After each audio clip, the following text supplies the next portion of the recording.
Alhamdulillah wahda wa salatu wa salamu ala man la nabiyya ba'da amma ba'd. A'udhu billahi minash shaitanir rajeem. Bismillahir rahmanir rahim. Faqra'u ma tayassara min al-Qur'an. Sadaqallahul azim. Allahumma salli wa sallim wa barik warham ala abdika wa rasulik Sayyidina Muhammadin Nabiyyil Ummi wa ala alihi wa sallim taslima.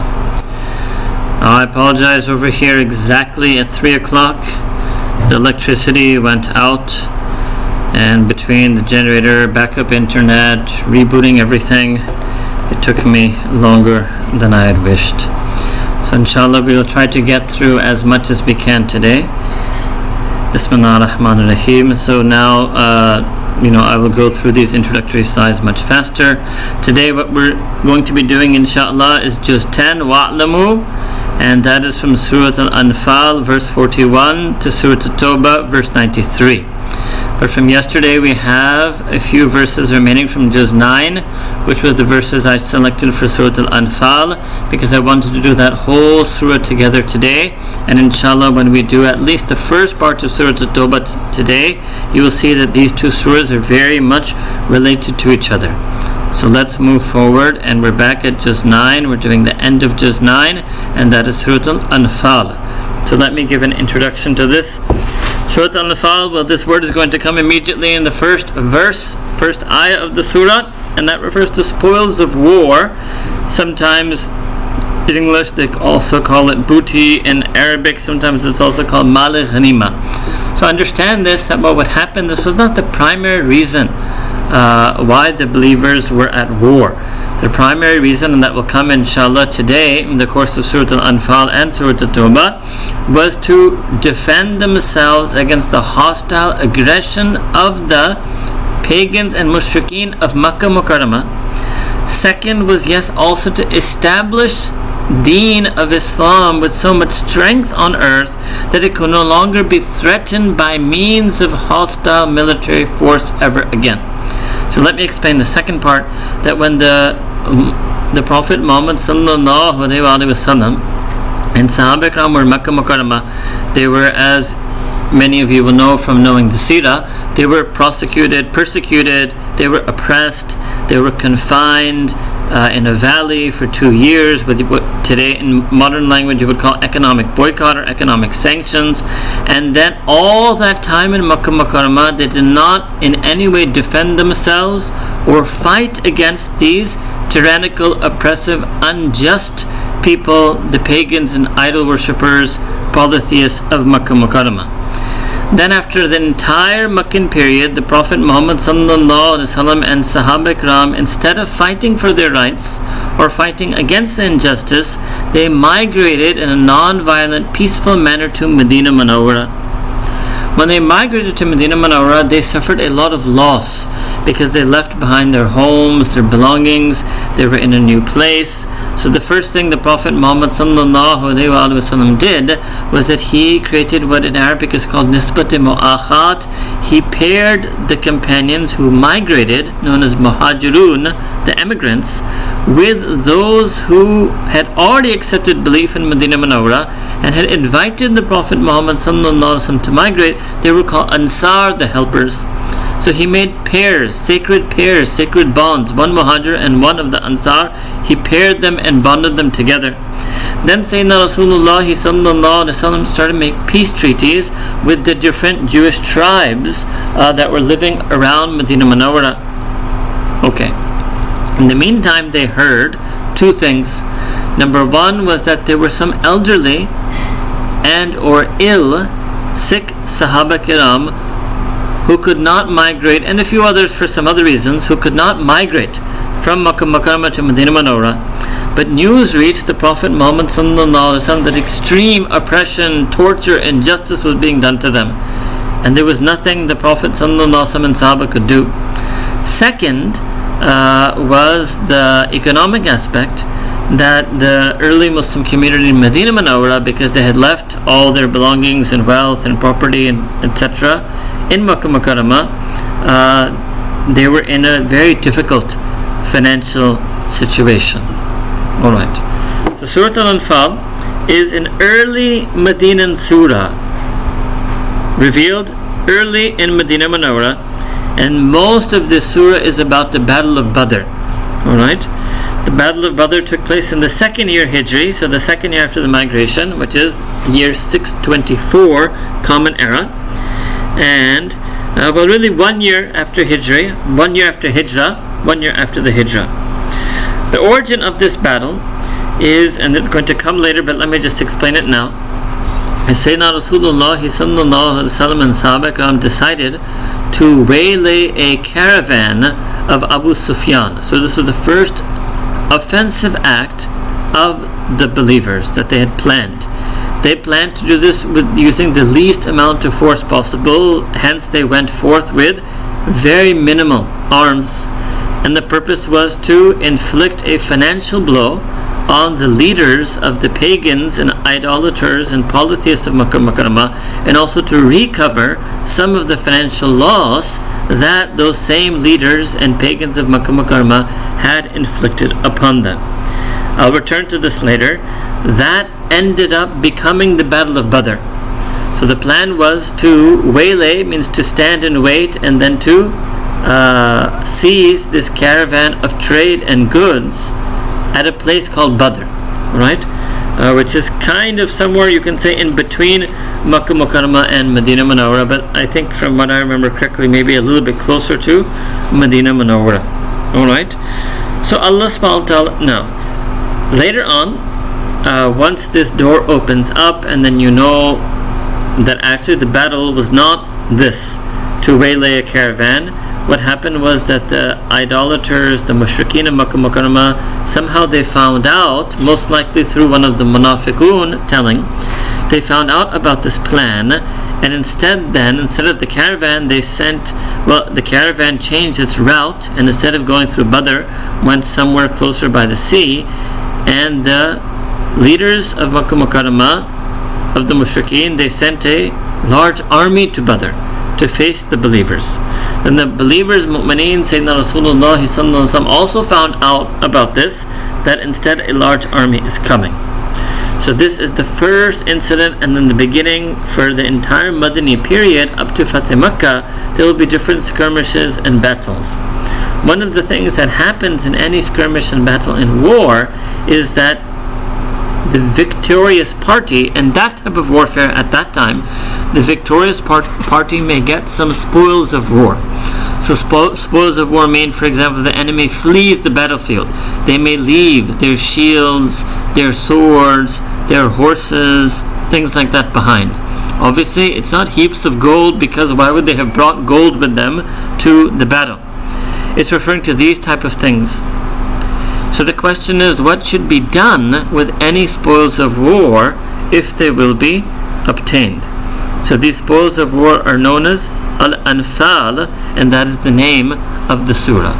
So the mention of this word Al-Anfāl is going to come in the first verse, ayah, but then the detailed rulings about it is going to come a little bit later in the surah. So let's begin Surah Al-Anfāl. A'udhu billahi minash shaitanir rajim. Bismillahir rahmanir rahim. Yas'alunaka anil anfal, that they will ask you, Sayyidina Rasulullah sallallahu alaihi wasallam, regarding the anfal, the spoils of war. Qul in anfalu lillahi wal rasuli, that proclaim to them that the spoils of war belong entirely to Allah subhanahu wa ta'ala and Rasulullah sallallahu alaihi wasallam, means they belong entirely to them, and they will distribute it as they see best, and that will come later in the surah. Fattakullaha, our job as believers is what? That therefore you should all fear Allah Ta'ala, revere Allah Ta'ala, be conscious of Allah Ta'ala, wa aslihu dhata bainakum, and you should set matters right between yourselves, wa ati'ullaha wa rasulahu, and you should all obey Allah subhanahu wa ta'ala and obey His blessed messenger sallallahu alayhi wasallam, in kuntum mu'mineen, if indeed truly you are believers. Okay, so let me return to this and first let you know what happened in the Battle of Badr, because in this surah, and this is one of the I say one of the incredible aspects of Quran al-Kareem, that sometimes some passages of Quran or surahs are difficult. So this is one of the examples of difficulty that you will see today. Allah subhanahu wa ta'ala is not going to mention the incidents and events of Surah Al-Badr in a straightforward, chronological, simple manner. No. Allah subhanahu wa ta'ala is going to pluck out lessons from the Battle of Badr. Sorry, not Surah Al-Badr, from the Battle of Badr, and scatter them throughout the Surah Al-Anfāl. Alright? So actually the very first verse, because it's talking about the Al-Anfāl, so that reality of the spoils of war only exists after the Battle of Badr is finished, after the believers were victorious, after the enemies fled, after the enemies left behind some spoils, and some prisoners, by the way, were taken, and what to do with them. That's also going to be mentioned later on in this surah, or actually coming in Surah At-Tawbah also.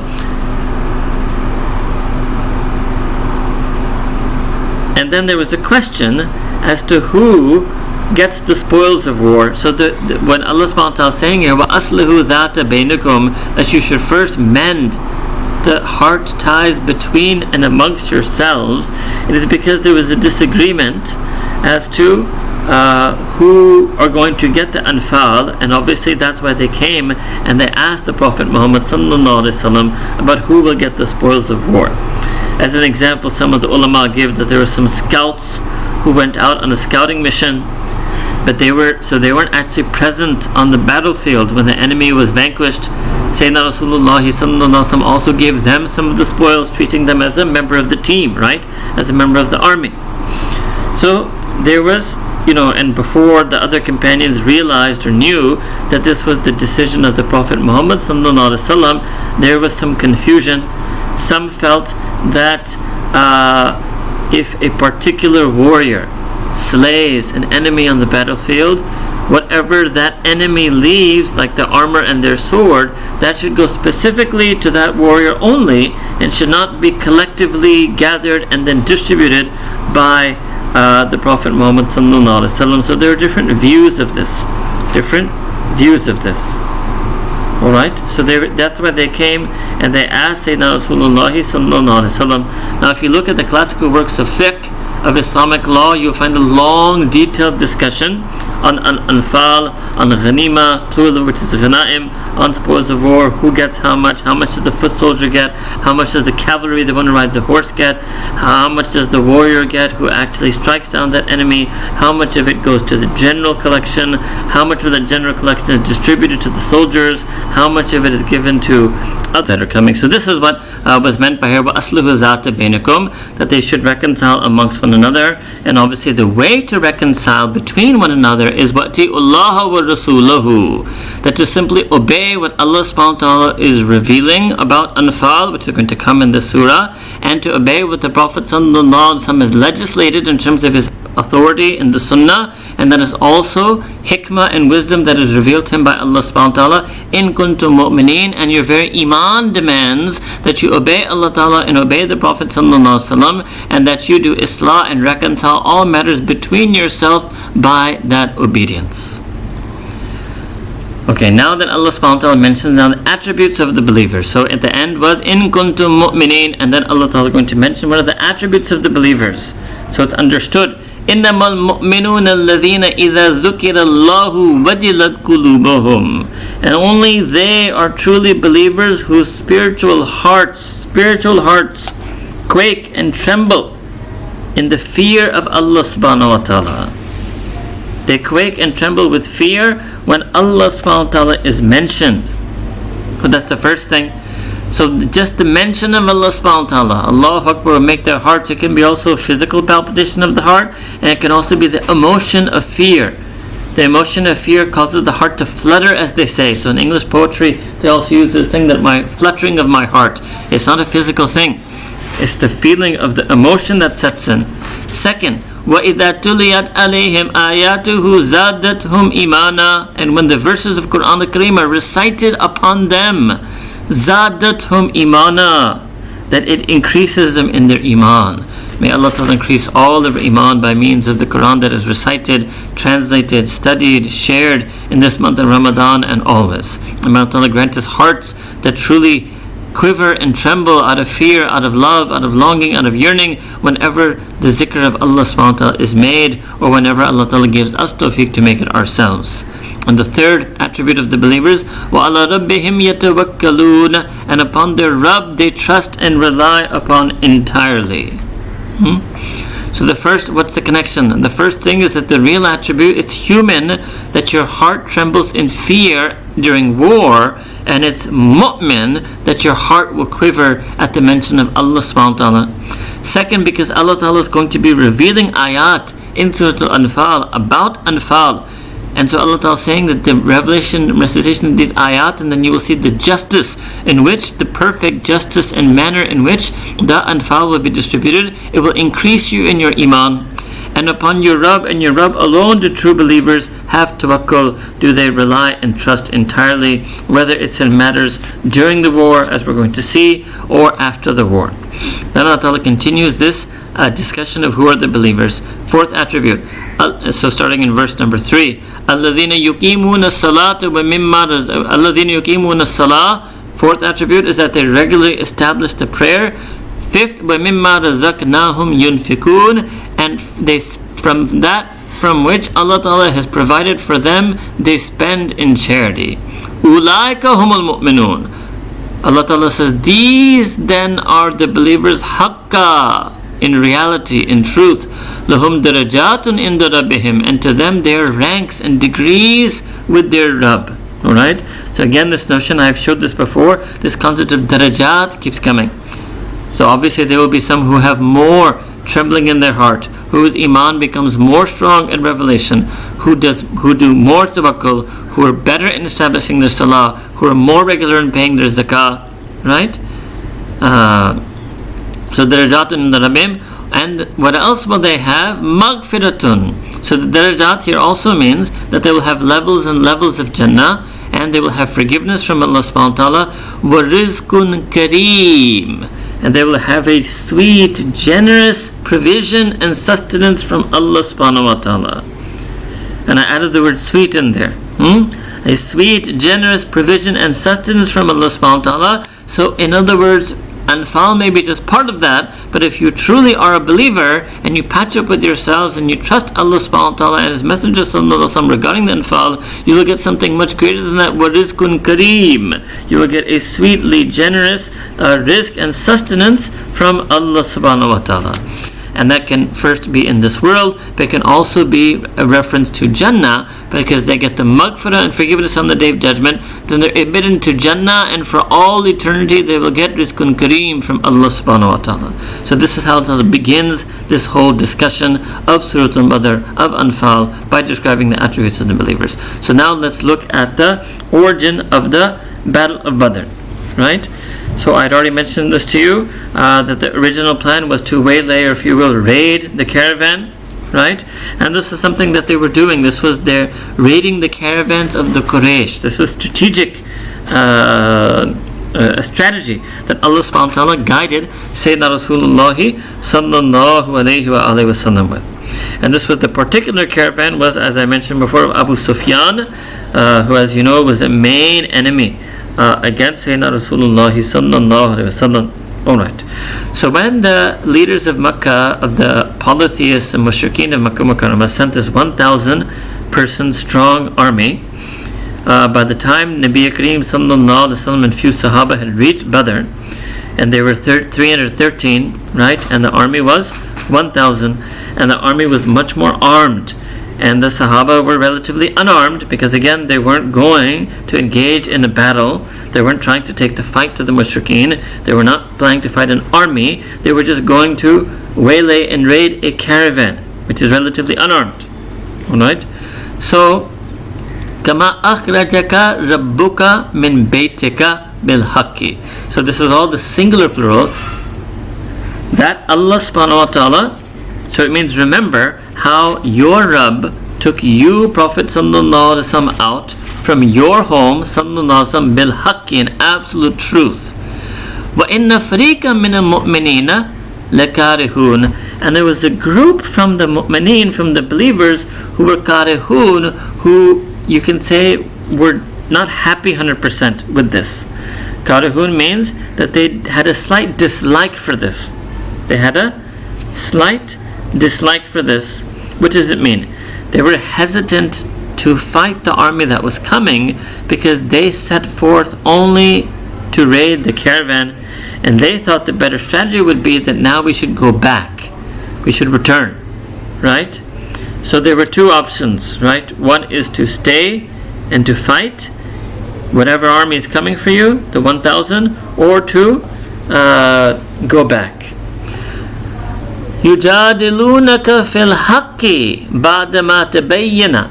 So literally it means that they disputed with you regarding this group of believers who were averse to fighting the army. They disputed with you, Prophet Muhammad sallallahu alaihi wasallam, regarding haqq. Understand now?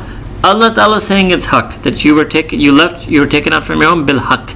Those believers didn't fully realize this. They thought Allah Ta'ala's promised victory. They believed in Allah Ta'ala, believed in the victory promised, but they understood that the promised victory was against the unarmed caravan, and this is something else. So they didn't think that this was the promise that Allah Ta'ala had made, that He would give them victory over an army. They were looking at it this way, that the promise from Allah Ta'ala was for victory against the caravan, and now we should go back.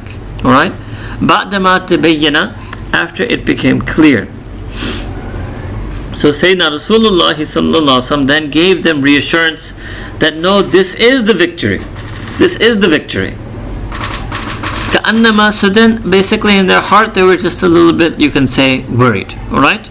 كَأَنَّمَا يُسَاقُونَ إِلَى الْمَوْتِ وَهُمْ يَنْظُرُونَ. So then they were so worried as if they were being driven to their death while staring it, وَهُمْ يَنْظُرُونَ, while staring it in the face. So that's what they thought they were going to certain death. That's the reason for the karaha, right? They thought they were going to certain death. So this is remember, again I repeat, this is the very first time. There may have been, some of the ulama seerah say there may have been one or two small caravan raids before this one. But this is the first time the believers are going to face an army. Never happened in Makkah Mukarramah before Hijrah. This is the first time after Hijrah. And so this is something new for them. And then keep in mind they had few numbers, 313, and they had few weapons, right? So even the most strong of believers, the most strong of warriors will look at this situation and say, and then because they also think that Allah Ta'ala's promise was for victory for the caravan, this is why they became averse. Alright? Alright. وَإِذْ يَدَكُمُ اللَّهُ إِحْدَى الطَّائِفَتَيْنِ. When Allah subhanahu wa ta'ala, and remember when Allah Ta'ala promised you that one of these two companies, which is again the caravan or the army, is going to be yours. أَنَّهَا لَكُمْ. It's yours. It's yours for the taking. It's yours to be victorious. Alright? وَتَوَدُّونَ أَنَّ غَيْرَ ذَاتِ الشَّوْكَةِ تَكُونُ لَكُمْ. So when after Allah Ta'ala made this promise, you wished, right? You wished what? That غَيْرَ ذَاتِ الشَّوْكَةِ, the one that is not armed, تَكُونُ لَكُمْ, that one should be the one that is yours. Okay? وَتَوَدُّونَ, now here you use plural, not for the Prophet ﷺ, for those believers, for that section of believers. They wanted that, okay, if the two of them, one should be ours, let's go for the one that is unarmed. However, وَيُرِيدُ اللَّهُ, however, Allah Ta'ala wants أَن يُحِقَّ الْحَقَّ. This is a very nice construction in Arabic. Allah Ta'ala wants to make the truth the truth. He wants to verify the truth. He wants to establish as haqq the haqq.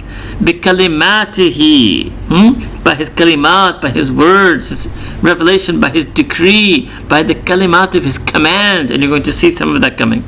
وَيَقْتَأَ دَابِرِ الْكَافِرِينَ. And Allah Ta'ala wants, second thing Allah Ta'ala wants is to cut off, to smite and cut off Dabir al-Kafirin. Dabir means the last remnant of the disbelievers, right? The last remnant means to cut them all off to the very end, to the last man, to the last person. Alright? Okay. Why? Again, لَيُحِقَّ الْحَقَّ, so that Allah Ta'ala can verify the truth, establish the truth further as truth. وَيُبْتِلَ الْبَاطِلَ, and so that what is batil, shirk, polytheism, foul, false, hostile, military aggression, oppression against believers on the part of disbelievers, that is all batil. So that should be viewed as falsehood, deemed as falsehood, rendered as falsehood, further falsified. وَلَوْ كَرِهَ الْمُجْرِمُونَ, even if the wrongdoers are averse to it. Even if the wrongdoers are averse to it. Alright. So then all of you know, this much all of you know from your seerah, right? Then the Prophet ﷺ and the Sahaba, they did engage the army and they won. And what you should remember is Allah Ta'ala helped them in a special way, which Allah subhanahu wa ta'ala is mentioning in Quran al-Kareem. And these are joyous ayat for us even to recite. So now comes, in the next few verses, the mention of help from Allah subhanahu wa ta'ala. The help that comes from Allah subhanahu wa ta'ala, who is the true helper, the true protector. The true helper, the true protector.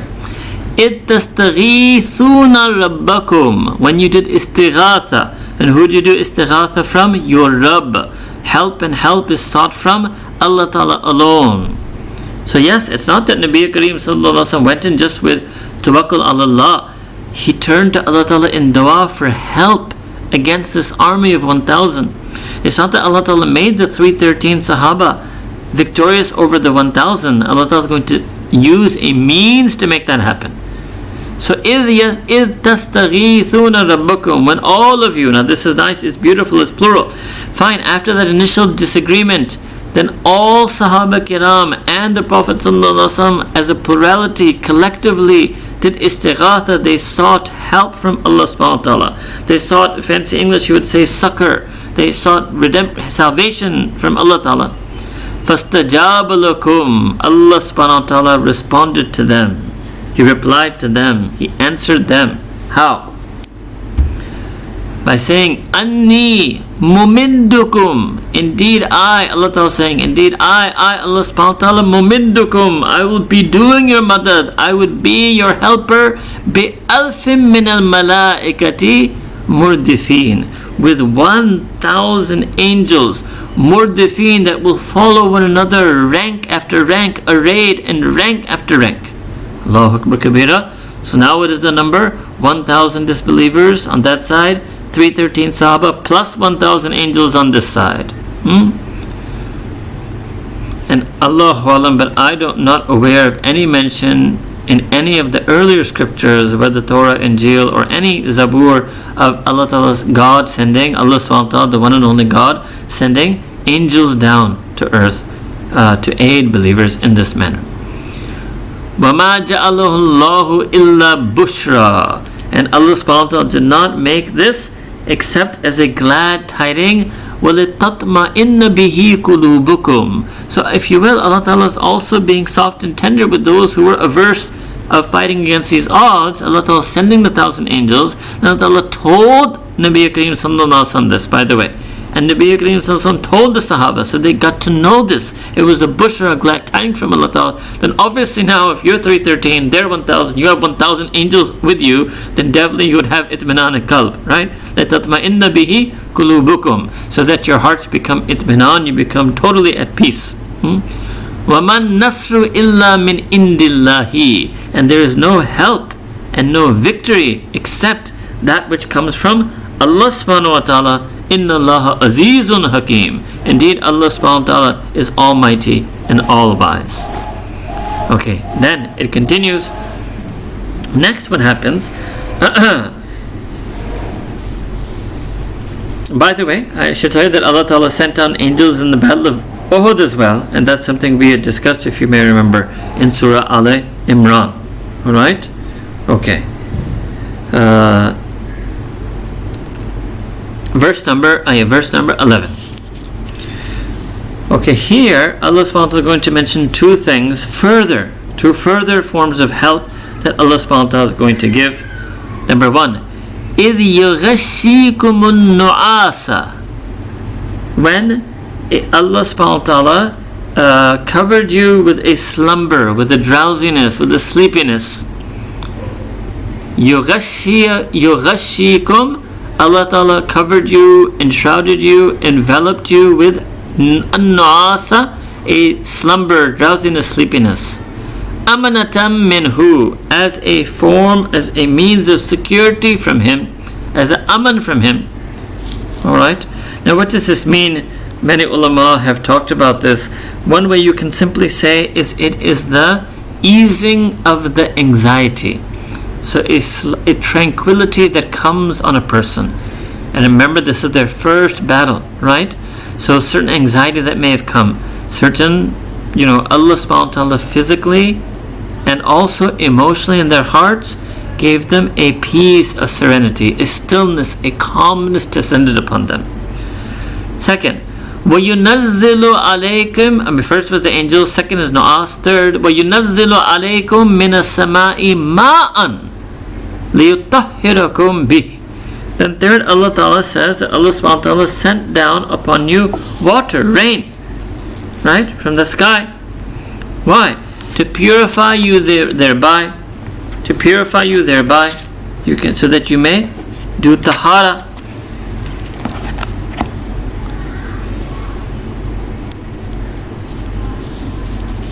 So now this rain that comes down, so the rain helped them to drink, and the rain enabled them to do wudu. And we did earlier in the series that Allah Ta'ala had taught in Quran Kareem how to pray while in battle, right?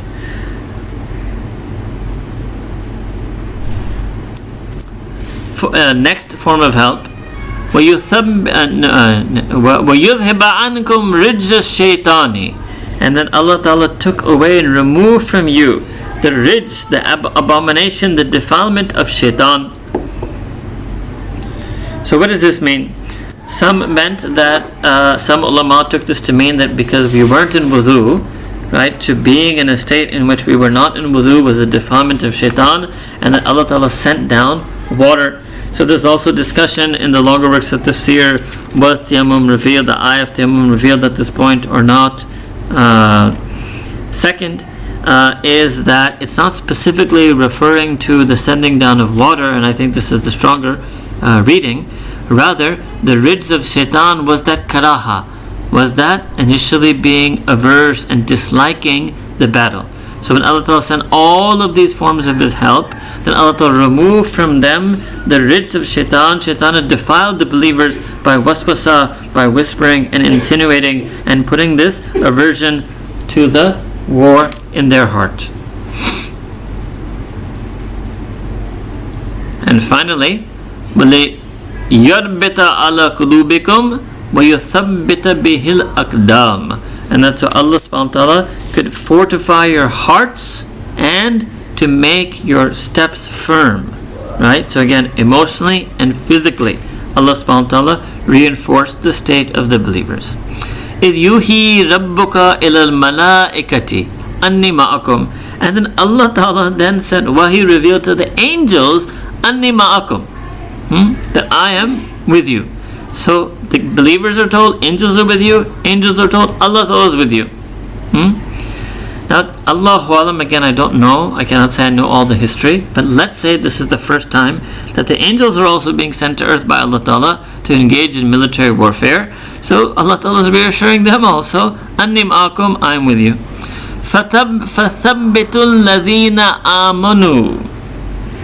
So the mission Allah Ta'ala gave the angels is this, that you must make firm and support those who have iman. سَأُلْقِي فِي قُلُوبِ الَّذِينَ كَفَرُوا الرَّعْبَ. And another help Allah Ta'ala is going to do, سَأُلْقِي, Allah Ta'ala will cast into the hearts of those who disbelieve a ru'b, an awe, and like a terror of the angels and of the believers. فَضْرِبُوا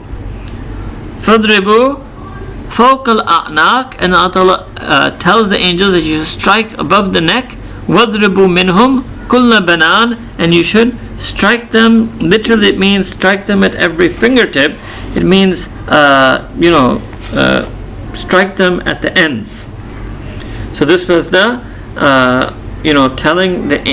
basically telling the angels that they can strike anywhere from the head all the way to the tips of the extremities. Alright. ذَلِكَ بِأَنَّهُمْ شَاقُوا اللَّهَ وَرَسُولَهُ. And all of this is because the disbelievers, and this is not about any disbelievers in the world at any time, it's specifically about the mushrikeen, idolaters of Makkah Mukarramah, who had sent an army of 1,000 to kill the Prophet ﷺ and the believers. So then, because of that, Allah Ta'ala has helped the believers in all those ways, with the angels and with all those things we discussed. All of that is being referred to dhalika. All of that is بِأَنَّهُمْ شَاقُوا اللَّهَ وَرَسُولُهُ, is because they opposed Allah subhanahu wa ta'ala and Rasul and His Messenger sallallahu alayhi wa sallam. وَمَنْ يُشَاقِقِ اللَّهَ وَرَسُولُهُ, and whomsoever opposes Allah ta'ala and His blessed Messenger sallallahu alayhi wa sallam, فَإِنَّ اللَّهَ شَدِيدُ الْعِقَابِ, indeed Allah subhanahu wa ta'ala is severe in punishment.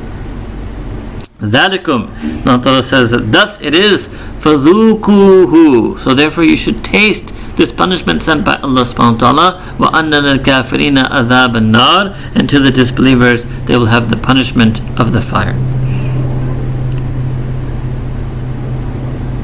So you can read this ayah as I read it to you very intensely. You can also read it in a sense of the mercy of Allah subhanahu wa ta'ala, that Allah subhanahu wa ta'ala does not want to oppose any of His creation. But because He doesn't want to send angels against human beings, but because these human beings are trying to kill the Prophet Muhammad sallallahu alaihi wasallam and the believers and erase Islam from earth, and they've sent an army of 1,000 fully armed to do so. So Allah is saying it's because of that the angels are being sent down against you. It's because of that Allah is casting a terror into your heart. It's because of that the angels and believers will now strike you and defeat you. And if you don't repent from this disbelief, there will be another punishment that will come in the hereafter. Alright. Verse 17 to 18. So now we're skipping a little bit of verses here so that we do selection. Verse 17 to 18, Allah Ta'ala is mentioning a very, very interesting thing, which is simply that Allah Ta'ala is the doer. He strengthens those who believe, and He weakens those who are hostile aggressors to the believers. فَلَمْ تَقْتُلُوهُمْ وَلَكِنَّ اللَّهَ قَتَلُوهُمْ. So Allah Ta'ala is addressing believers that you did not slay them, but rather it's Allah Ta'ala who slew them. وَمَا رَمَيْتَ إِذْ رَمَيْتَ, and it was not you who, so the first one was addressed in plural to all the Sahaba Kiram radiallahu ta'ala ajmain, that all of you did not slay, but it was rather Allah Ta'ala slay them, and you did not throw, وَلَكِنَّ اللَّهَ رَمَى, rather it's Allah Ta'ala who threw. And so this is not about casting arrows. It's not throwing an arrow, though that is sometimes used. This verb is in Arabic is also used for archery. What happened is that in the hadith it comes that Sayyidina Rasulullah ﷺ picked up a handful of pebbles, dust, some mixture of that, and he threw it at the enemy. And he said to them, Shahatul wujuh. And so he said to them that may your faces be damned for the fact that you've come in hostile aggression and trying to fight us. And he cast some to the right front, some to the right, some to the left, right? And this also had an effect on the disbelievers. So Allah subhanahu wa ta'ala is mentioning this also, that your act, Nabi Kareem sallallahu alaihi wasallam's act was this, or the act of the companions that they engaged in battle. Allah Ta'ala is attributing the agency and action to Himself. So what does that mean? Obviously, literally, physically, it was the Prophet ﷺ and Sahaba who did those actions. So one meaning of this pertains to Hadith Qudsi that has been narrated by Imam Bukhari and Imam Muslim in the Sahihain, that Rasulullah ﷺ said that Allah SWT said that I will love my servant, right? When they keep coming to me with the fara'id, they keep doing the nawafil, until I will be the hearing through which he hears, the sight through which he sees, the hand through which he grasps, and the feet through which he walks. Which does it mean that when a person is acting purely for the sake of Allah subhanahu wa ta'ala, for the pleasure of Allah ta'ala, and is in a state of absolute complete tawakkul, trust and reliance and dependence on Allah ta'ala, and for that action they are needy of the help from Allah Ta'ala, and they turn to Allah Ta'ala in dua, and Allah Ta'ala answers their dua and is their helper and is their protector. In such moments, it is actually as if Allah subhanahu wa ta'ala is acting, because now the human being loses all of his agency. There's a complete alignment with the action of the human being and the will and wish of Allah subhanahu wa ta'ala. Alright. وَلَيُبْلِيَ الْمُؤْمِنِينَ مِنْهُ بَلَاءً حَسَنًا إِنَّ اللَّهَ سَمِيعٌ عَلَيْهِمْ إِنَّ اللَّهَ سَمِيعٌ عَلِيمٌ. so that Allah subhanahu wa ta'ala may, so we are here now in verses 17 to 18, so that Allah subhanahu wa ta'ala may put the believers in a test and a trial. But what is this type? Liyubliya is to place in bala, to put the believers in a bala'an hasanan, in a beautiful trial. In a beautiful trial. So Allah, what's the beauty in this? The beauty is not in the act of warfare itself. The beauty is in this complete submission and surrender to Allah Ta'ala, as we described. That the action of the human is aligned with the wish of Allah Ta'ala, is only due to their trust and reliance upon Allah Ta'ala and His help to them. This is a beautiful state of existence, of absolute complete submission and surrender from the part of the human, and absolute guidance and help and protection from the part of Allah Ta'ala. Inna Allah Sami'un Alim. Indeed, Allah subhanahu wa ta'ala is all hearing and He is all knowing. ذَلِكُمْ وَأَنَّ اللَّهَ مُوهِنُ كَيْدِ الْكَافِرِينَ. Thus, it is, and know that Allah subhanahu wa ta'ala, وَأَنَّ اللَّهَ, and indeed Allah subhanahu wa ta'ala will weaken and will humiliate all the plotting and scheming of the disbelievers. So this simply means that their plot was to send the army of 1,000 and slay the believers, but Allah Ta'ala assisted the believers through all those manners that we have already mentioned. Then we skip a little bit again, and we move to verse 20 to 22. Ya ayyuhalladhina amanu ati'u Allah wa rasulahu. That, O you have iman, you should obey Allah subhanahu wa ta'ala and obey the blessed messenger sallallahu alaihi wasallam. Wa la tawallaw anhu, and you should not turn away from him, Prophet Muhammad sallallahu alaihi wasallam. So again, this verse is an extra, one of the many verses that mention the extra particular specific act of obeying the Prophet sallallahu alaihi wasallam and obeying his sunnah. Wa antum tasma'un, while you hear, all the while that you hear. So you must hear and obey, hear and obey, hear and obey. وَلَا تَكُونُوا كَالَّذِينَ قَالُوا سَمِعْنَا وَهُمْ لَا يَسْمَعُونَ. And do not be like those people who proclaim, we do hear, but وَهُمْ لَا يَسْمَعُونَ. In reality, they do not hear. As they hear, but they're not really listening intently. They're not listening sincerely. Or they do hear, but they don't understand, they don't comprehend. Or they hear, but they're unable to translate that hearing into obedience. They can't do sami'na wa ata'na. So of what worth is that hearing? Actually, it's as good as if they didn't hear. وَهُمْ لَا يَسْمَعُونَ.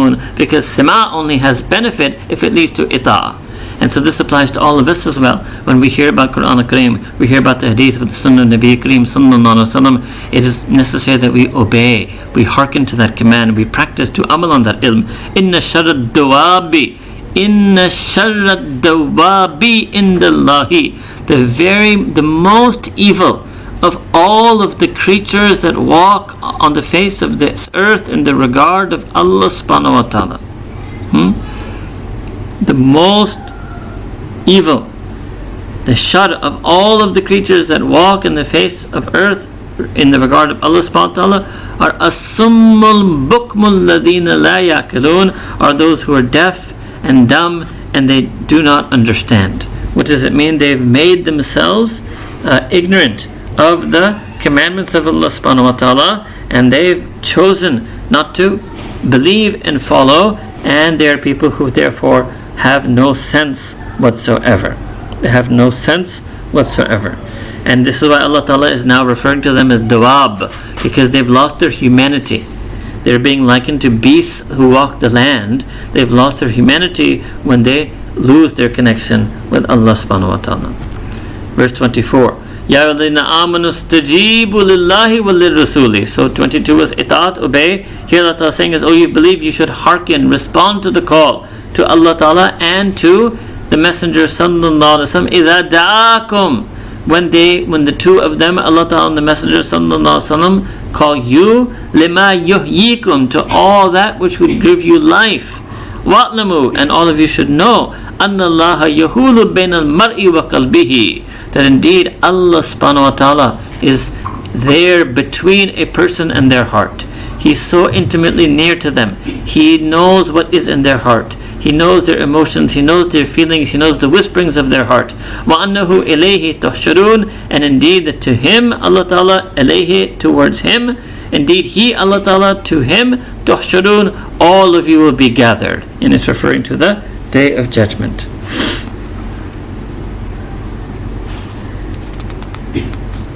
So what does it mean that when Allah Ta'ala and His Messenger Sallallahu call you to lima yuhyikum? First meaning is the Quran Kareem itself, because it gives life to the heart. Second is the commandments, ahkam, sharia, because that will give life to your iman when you practice it and you practically implement it.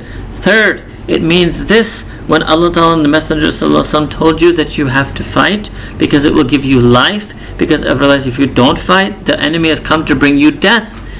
The enemy has come to kill you. Alright, so all of these meanings are there. Then when Allah subhanahu wa ta'ala said that we are, Allah Ta'ala says that He is between a person. Yahulu, He, hard to explain, He dwells between, He's not physically dwelling there, but Allah Ta'ala is as if He is between a believer and their heart. Okay? So, there's obviously many meanings of this. It's the qurb of Allah Ta'ala, akrabiyya of Allah subhanahu wa ta'ala, but He's also all aware. 25. وَاتَّقُوا فِتْنَةً لَا تُصِيبَنَّ الَّذِينَ ظَلَمُوا مِنْكُمْ. And fear that fitna that will not only reach those who are wrongdoers amongst you. So therefore I put this title in 25 as fear trial that will not discriminate. A fitna, trial, sedition, strife, difficulty, adversity. What does it mean? That it's going to affect all of you. It won't just affect the mujrimun. It won't just affect the mujrimun. So there's some fitnas like that spread so wide that they will even affect people who have no role in it. People who are not responsible for it. Because human beings can affect one another. So it will not reach those who do zulm minkum khasatan. It will not only reach them specifically. Wa'lamu anna Allaha shadidul iqab, and know that indeed Allah subhanahu wa ta'ala is severe in His punishment. Wadhkuru, and remember, id antum qalilum mustad'afuna fil ard. Remember that moment when you were few in number, right? This is going back to the time when the mu'mineen were in Makkah Mukarramah. Mustad'afuna fil ard. You were weakened on earth. You were deemed to be weakened on earth. You were pushed into a position of weakness. You were oppressed such that you were made weak on the earth. تَخَافُونَ أَن يَتَخَطَّفَكُمُ النَّاسُ. And you were scared. What were you scared? You were scared that people would just come and snatch you away. That you were just there, ripe for their taking. That's how weak you were. And then what happened? فَآوَاكُمْ. Then Allah subhanahu wa ta'ala sheltered you. وَأَيَّدَكُمْ بِنَصْرِهِ. And then Allah ta'ala helped you with His help. He strengthened you with His help. وَرَزَقَكُمْ مِنَ الطَّيِّبَاتِ. And then Allah ta'ala provided you from His sustenance, مِنَ الطَّيِّبَاتِ, from the pure and wholesome things. لَعَلَّكُمْ تَشْكُرُونَ. So that you may become grateful, you become people of shukr. So they were sheltered, right, in Medina Munawwara, and then they were strengthened through the Battle of Badr. 27. Allah Ta'ala is addressing them. Generally this is now to all believers. Ya ayyuhalladhina amanu la takhunu Allah wa rasula. That, oh, you believe, do not do khiyana, do not betray and violate your trusts. First of all, the trust you have with Allah subhanahu wa ta'ala, the pact and pledge and covenant you have that you will be His abd.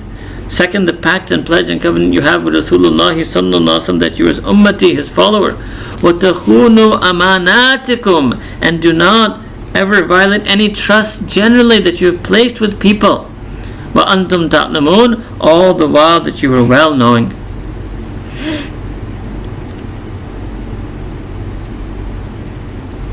وَأَعْلَمُوا أَنَّمَا أَمْوَالُكُمْ وَأَوْلَادُكُمْ فِتْنَةٌ. That you should know that indeed your wealth, property, material possessions, and your children are a fitna, are a trial.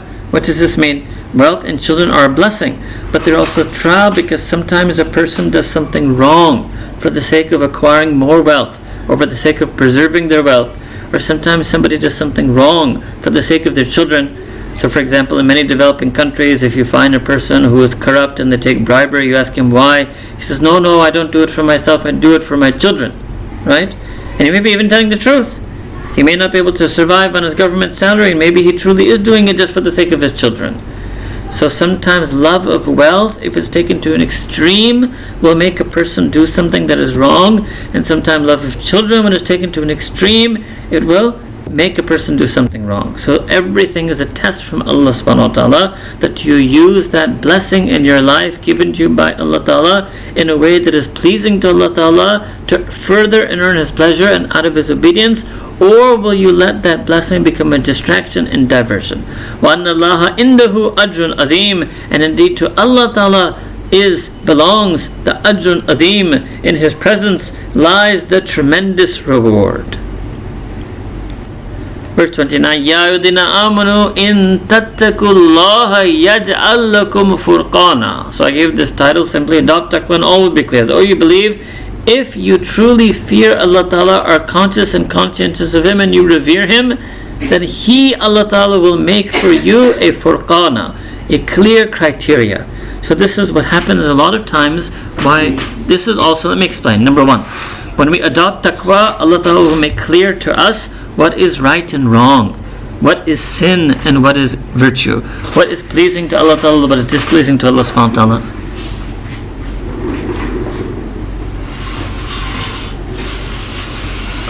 Secondly, this is the reason why sometimes, not in all matters absolutely, but definitely there are some times when we turn to people who we think and hold and believe and hope are muttaqeen, because they would have more of this furqan than us, and they may be able to guide us in a matter. And this is why it's important that societies, even in terms of policy, should have some mushawara, consultation with the people of taqwa, that once they're apprised of the matter through expert knowledge, then they will be able to perceive through this furqan that Allah Ta'ala gives them due to their taqwa. وَيُكَفِّرْ أَنْكُمْ سَيِّئَاتِكُمْ. And Allah Ta'ala will absolve you and forgive you and expiate from you سَيِّئَاتِكُمْ, all the evil deeds that you did. وَيَغْفِرْ لَكُمْ. And Allah Ta'ala, He will forgive you. وَاللَّهُ ذُو الْفَضْلِ الْعَظِيمِ. And Allah Ta'ala is the being who possesses tremendous fadl, tremendous bounty and grace. So if you remember, furqan has also been used by Allah Ta'ala in Quran for the Quran Kareem itself. So the criterion, discernment in which we can decisively separate between what is true and false, between what is correct and incorrect. And this is something that is given again to the people of taqwa. Even I would take this in another way, that it's the muttaqeen muhaddithin who, when it's unclear, obscure about the narration of a hadith regarding its reliability and strength, after applying all the tools of knowledge, there will be an extra tool that only the muttaqeen muhaddithin can apply. And the same thing is true for the muttaqeen fuqaha. That if there's something that is difficult to understand in Islamic law or Islamic jurisprudence or legal theory or legal principles, then there's, yes, an extent that we must, at a very large extent, we must apply our knowledge. But then there will be the final level of understanding that the muttaqeen fuqaha will have, because Allah Ta'ala has placed for them a furqan.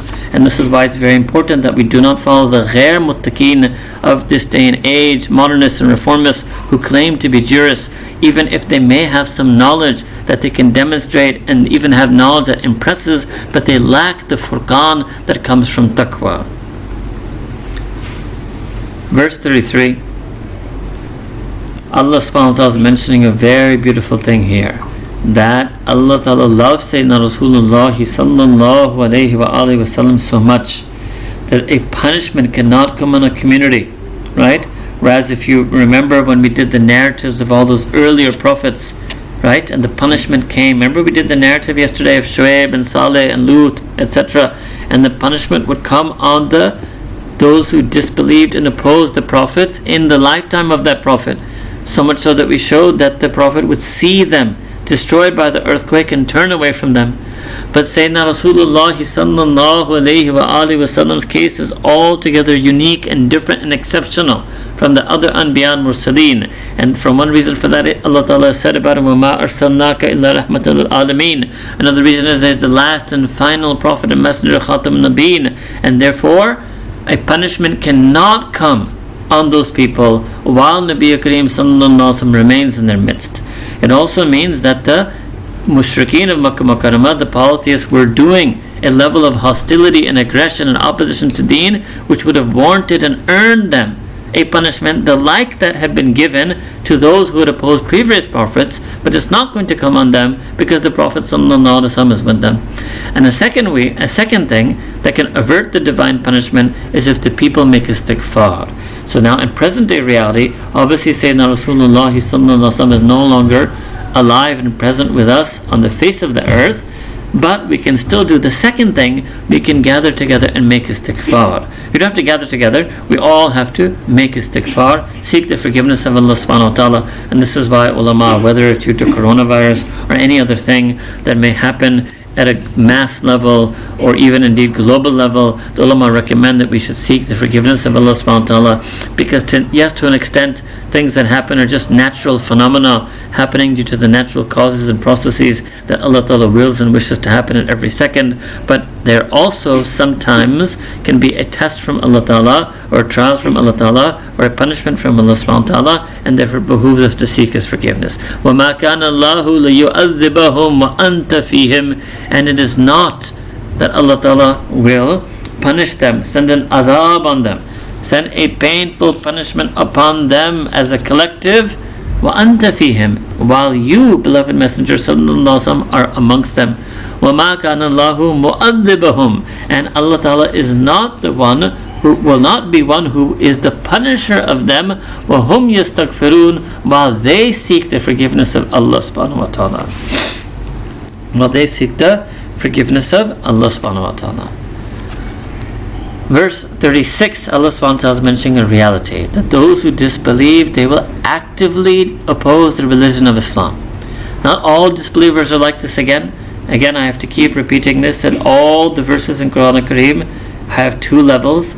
First, at their fullest force, they are mentioning the disbelievers who were the polytheist mushrikeen of Makkah Mukarramah, who knew and recognized Islam to be true but chose to disbelieve it in any way and made the mission of their life to eradicate Islam from the face of the earth and killed the Prophet ﷺ and killed companions. That's a description that does not fit the quote-unquote disbelievers of today, many of whom don't even know and recognize Islam to be true, and so they haven't committed that level of denial, which is to deny the truth once you recognize it to be true. That is the ultimate kufr, right? So those people, what Allah Ta'ala is showing another aspect about them is that even though they know it to be true, but they deny it, they will also try to prevent other people from accepting it. إِنَّ الَّذِينَ كَفَرُوا يُنْفِقُونَ أَمْوَالَهُمْ لِيَصُدُّوا عَنْ سَبِيلِ اللَّهِ. That indeed those who disbelieve, they will spend from their wealth to try to prevent people from following the path of Allah subhanahu wa ta'ala. And that still can happen today. There will be some disbelievers today as well. It's not that it doesn't happen today either, who are so opposed to Islam, they will spend money endowing professorships and filling them with all types of revisionist, orientalist, atheist professors who will distort the teachings of Islam. Or they will spend money on alliances, defense spending, defense budgets, military weaponry. Alright? So this can still happen. And this is why Allah is mentioning this in this verse at that time, to also tell the believers that look, if they are also not just bringing military might against you and trying to kill you, they're also spending money to do that. So in order to defend ourselves, to counter that, we also, yes, have to have military might, but we also have to spend money. And the same is true today. So if the battle is a battle of knowledge, then Muslims have to have endowments and fund scholarship and knowledge that is truly based on the teachings of Deen to counter all of that false knowledge and propaganda that is there. And the same thing can be said about media, right? So whether it's in contemporary times, it's education, media, and civil society. These are the three main arenas. ثم فَسَيُنْفِقُونَهَا ثُمَّ تَكُونُ عَلَيْهِمْ حَسْرَةً ثُمَّ يُغْلَبُونَ وَالَّذِينَ كَفَرُوا إِلَى جَهَنَّمَ يُحْشَرُونَ. So Allah subhanahu wa ta'ala says that, first after mentioning that they will spend so much, then they will spend it, فَسَيُنْفِقُونَهَا, then they will spend it, ثُمَّ, and then after that, تَكُونُ عَلَيْهِمْ حَسْرَةً, it will be a source of regret for them. Why? Because ثُمَّ يُغْلَبُونَ, because they will be overcome. So they'll spend that money and they will lose that war, and that loss will be a means of regret for them. وَالَّذِينَ كَفَرُوا إِلَى جَهَنَّمَ يُحْشَرُونَ. And all disbelievers like this, they will be gathered together into the fire of Jahannam. Verse 38. However, at the same time, قُلِ الَّذِينَ كَفَرُوا إِنْ يَنْتَهُوا يُغْفَرْ لَهُمْ. That tell those disbelievers that if you stop, if you cease your hostility, if you stop your aggression, if you stop fighting against us, يُغْفَرْ لَهُمْ, all is forgiven to them. مَا قَدْ سَلَفْ, everything that has passed will be forgiven to them. We won't take revenge on you. We won't take retribution for you for trying to fight us, for attacking us, for killing us, for the damage you did to us. We will not take any retribution at all. As long, all you have to do is stop. In yantahu. Yantahu means intaha, the end. If you cease entirely, you bring to an end your aggression and hostility, yughfar lahum ma kad salaf, every single thing that has passed, ma kad salaf, yughfar lahum, will be forgiven to them. Wa in yudu, and however, if they return and they relapse and they return to their hostility and aggression, فَقَدْ مَضَتْ سُنَّةُ الْأَوَّلِينَ, then has passed. So here Allah Ta'ala is saying Sunnat al-Awwalin. What Allah Ta'ala is saying is the first ones, the ones who came to Badr, right, and attacked, their sunnah, and is what's going to happen to them. What's going to happen to the disbelievers who try to be hostile and aggressive towards Islam? Allah Ta'ala will help the believers to defeat them. So Allah Ta'ala is saying, Fadkan Mazat, this has already passed, so you can see for you what's going to happen. Already has passed an example of what will happen. So then Allah subhanahu wa ta'ala says, okay, so this is continuing off this, if they return, then what do you do? وَقَاتِلُوهُمْ, then you must again fight them, حَتَّى لَا تَكُونَ فِتْنَةٌ, until there remains no oppression left, no hostile aggression left, until maybe they cease their hostilities and they truly make peace, or they just cease to exist altogether because you defeat them on the battlefield. وَيَكُونَ الدِّينُ كُلُّهُ لِلَّهِ, and until all deen is only for the sake of Allah subhanahu wa ta'ala. All deen is only for the sake of Allah subhanahu wa ta'ala. I'll come back and explain this. فَإِنِ انْتَهَوْا, and if they were to stop and desist, فَإِنَّ اللَّهَ بِمَا يَعْمَلُونَ بَصِيرٌ, and indeed Allah ta'ala truly sees every single thing that they do. وَإِن تَوَلَّوْا, and if they turn away, فَأَعْلَمُوا, they turn away from this offer of peace, فَأْلَمُوا, know, أَنَّ اللَّهَ مَوْلَاهُكُمْ, that indeed know that Allah Ta'ala is your protector. نِعْمَ الْمَوْلَى وَنِعْمَ النَّصِيرُ, what a wonderful and excellent protector, and what a wonderful and excellent helper He is.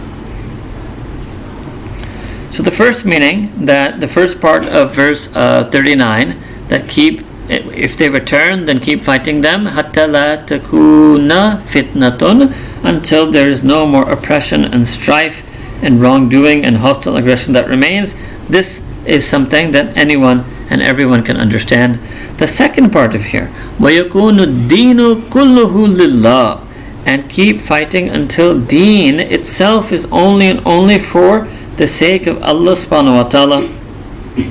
So Imam Fakhruddin al-Razi, he has mentioned in his tafsir here that this is not, and to understand, this is not some modernist person. This is Imam Fakhruddin al-Razi, that this is not being said for the whole world. This is not a universal teaching. This is specifically for that area of Makkah Mukarramah, Medina Munawwara, Haramain, Jazirat al-Arab, the cradle, the birthplace of Islam. And this is going to come later as well in Surah At-Tawbah, that Haramain Sharifain, Makkah Mukarramah, Medina Munawwara cannot be, Makkah Mukarramah in particular, cannot remain with the polytheists for their false religion of idolatry. So deen has to be established, and deen has to be established only and only for the sake of Allah subhanahu wa ta'ala, vis-a-vis this community of the mushrikeen of Makkah Mukarramah. Alright. Now we move to Juz 10, Alhamdulillah. But basically we're just actually trying to focus on Surah Al-Anfāl today. So those verses of Surah Al-Anfāl that we selected from Juz 9 we have completed. Surah Al-Anfāl spills over to Juz 10. Here is the slide that is mentioning the verses that Imam Al-Ghazali selected as jewels or pearls from Juz 10. As you can see, they're very few in number, 8 verses altogether in the entire Juz. We are obviously going to be doing many additional verses. Had I just taught you Imam Al-Ghazali's jewels and pearls at a very short course, and probably more people would have attended and you would have enjoyed it more. But the purpose of this series, and I understand and I repeat again, that many people in Ramadan will not be able to give 2.5 to 3 hours a day. But first and foremost, we were doing it for our own, to remind ourselves and to learn ourselves, and also just to share this while we learn it, and whether people are able to do all of it now or to do it after Ramadan, but at least that we wanted to make use of the blessing of the month of Ramadan, being the month of Quran, to try to go through the entire Quran al-Kareem. Had we gone through the entire Quran al-Kareem verse by verse, word by word, and with all the tafsir that is mentioned in tafsir, that would have taken I don't know how many hours a day, 6, 7, 10, 12, 18 hours a day. So we thought we would do some selection, some abridgment, some summary, at the same time try to do many verses in the way that we're doing. We make dua that Allah Ta'ala accept it and make it a means of benefit to us and to you as well. Ameen. Alright, now let's continue. Surah Al-Anfāl.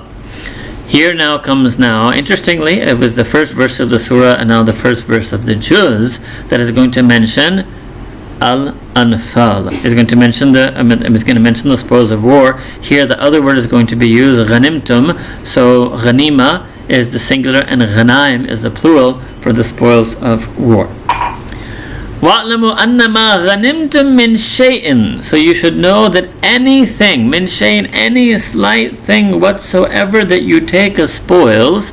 Now comes the rulings. فَأَنَّ لِلَّهِ خُمُسَهُ. And to Allah subhanahu wa ta'ala, فَأَنَّ لِلَّهِ خُمُسَهُ وَلِلرَّسُولِ. And to Allah ta'ala and the Messenger sallallahu alaihi wasallam is 1/5. So what does that mean? That is called, it goes to Baitul Mal, right? Baitul Mal means it's going to go to, the uses of the Islamic entity. Alright? So if you want to know that the fifth that is for Allah Ta'ala and Rasulullah sallallahu alaihi wasallam is itself divided into 5 parts. Okay? Some of it goes to the orphan, some of it goes to the poor, etc., etc. Okay, وَلِذِي الْقُرْبَى. So here's come وَلِذِي الْقُرْبَى, and to the near ones, وَالْيَتَامَى, and to the orphan, وَالْمَسَاكِينِ, to the poor, وَابْنِ السَّبِيلِ, and the traveler, إِن كُنْتُمْ آمَنْتُمْ بِاللَّهِ وَمَا أَنزَلْنَا عَلَىٰ عَبْدِنَا. If truly you believe in Allah subhanahu wa ta'ala and that all that which is revealed, مَا أَنزَلْنَا, which is Quran al-Kareem and the hikmah, which forms the sunnah encapsulated in hadith, and if you believe in all that we have revealed on our abd, on our slave. Yes, Allah Ta'ala is mentioning Rasulullah as his abd. Ashhadu anna Muhammadan abduhu wa rasuluhu sallallahu alayhi wa sallam. So if you believe in everything that has been revealed by Allah subhanahu wa ta'ala and sent on our slave, Yawm al-Furqan, on the day of discrimination, Yawm al-Taqal Jam'ani, the day on which the two hosts met, Wallahu ala kulli shayin qadir. Indeed, Allah subhanahu wa ta'ala is powerful over each and every single thing. So this Yawm al-Furqan is the day, this is the day on which the Battle of Badr took place. Okay? So you can go Yawm al-Furqan as the day of the Battle of Badr. This is the day that the two hosts met one another, and this is the day that Allah Ta'ala clearly, decisively gave the mu'mineen victory. Okay, let me tell you just a little bit more about this spoils of war.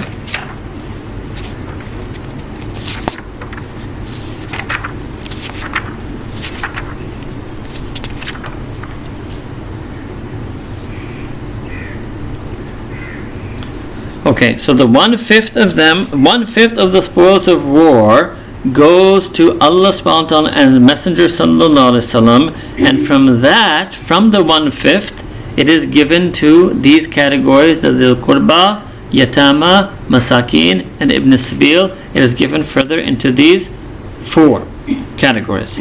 What happens to the remaining 4/5, right? The remaining 4/5 are distributed to the Muslim soldiers and warriors who participated in that particular battle. Right? So the share of Rasulullah sallallahu alaihi wasallam and his relatives, you can call it the Ahl Bayt, Al Bayt if you wish. Alright? That was a particular share that was given at that time. So the 1/5 divided into 4 categories.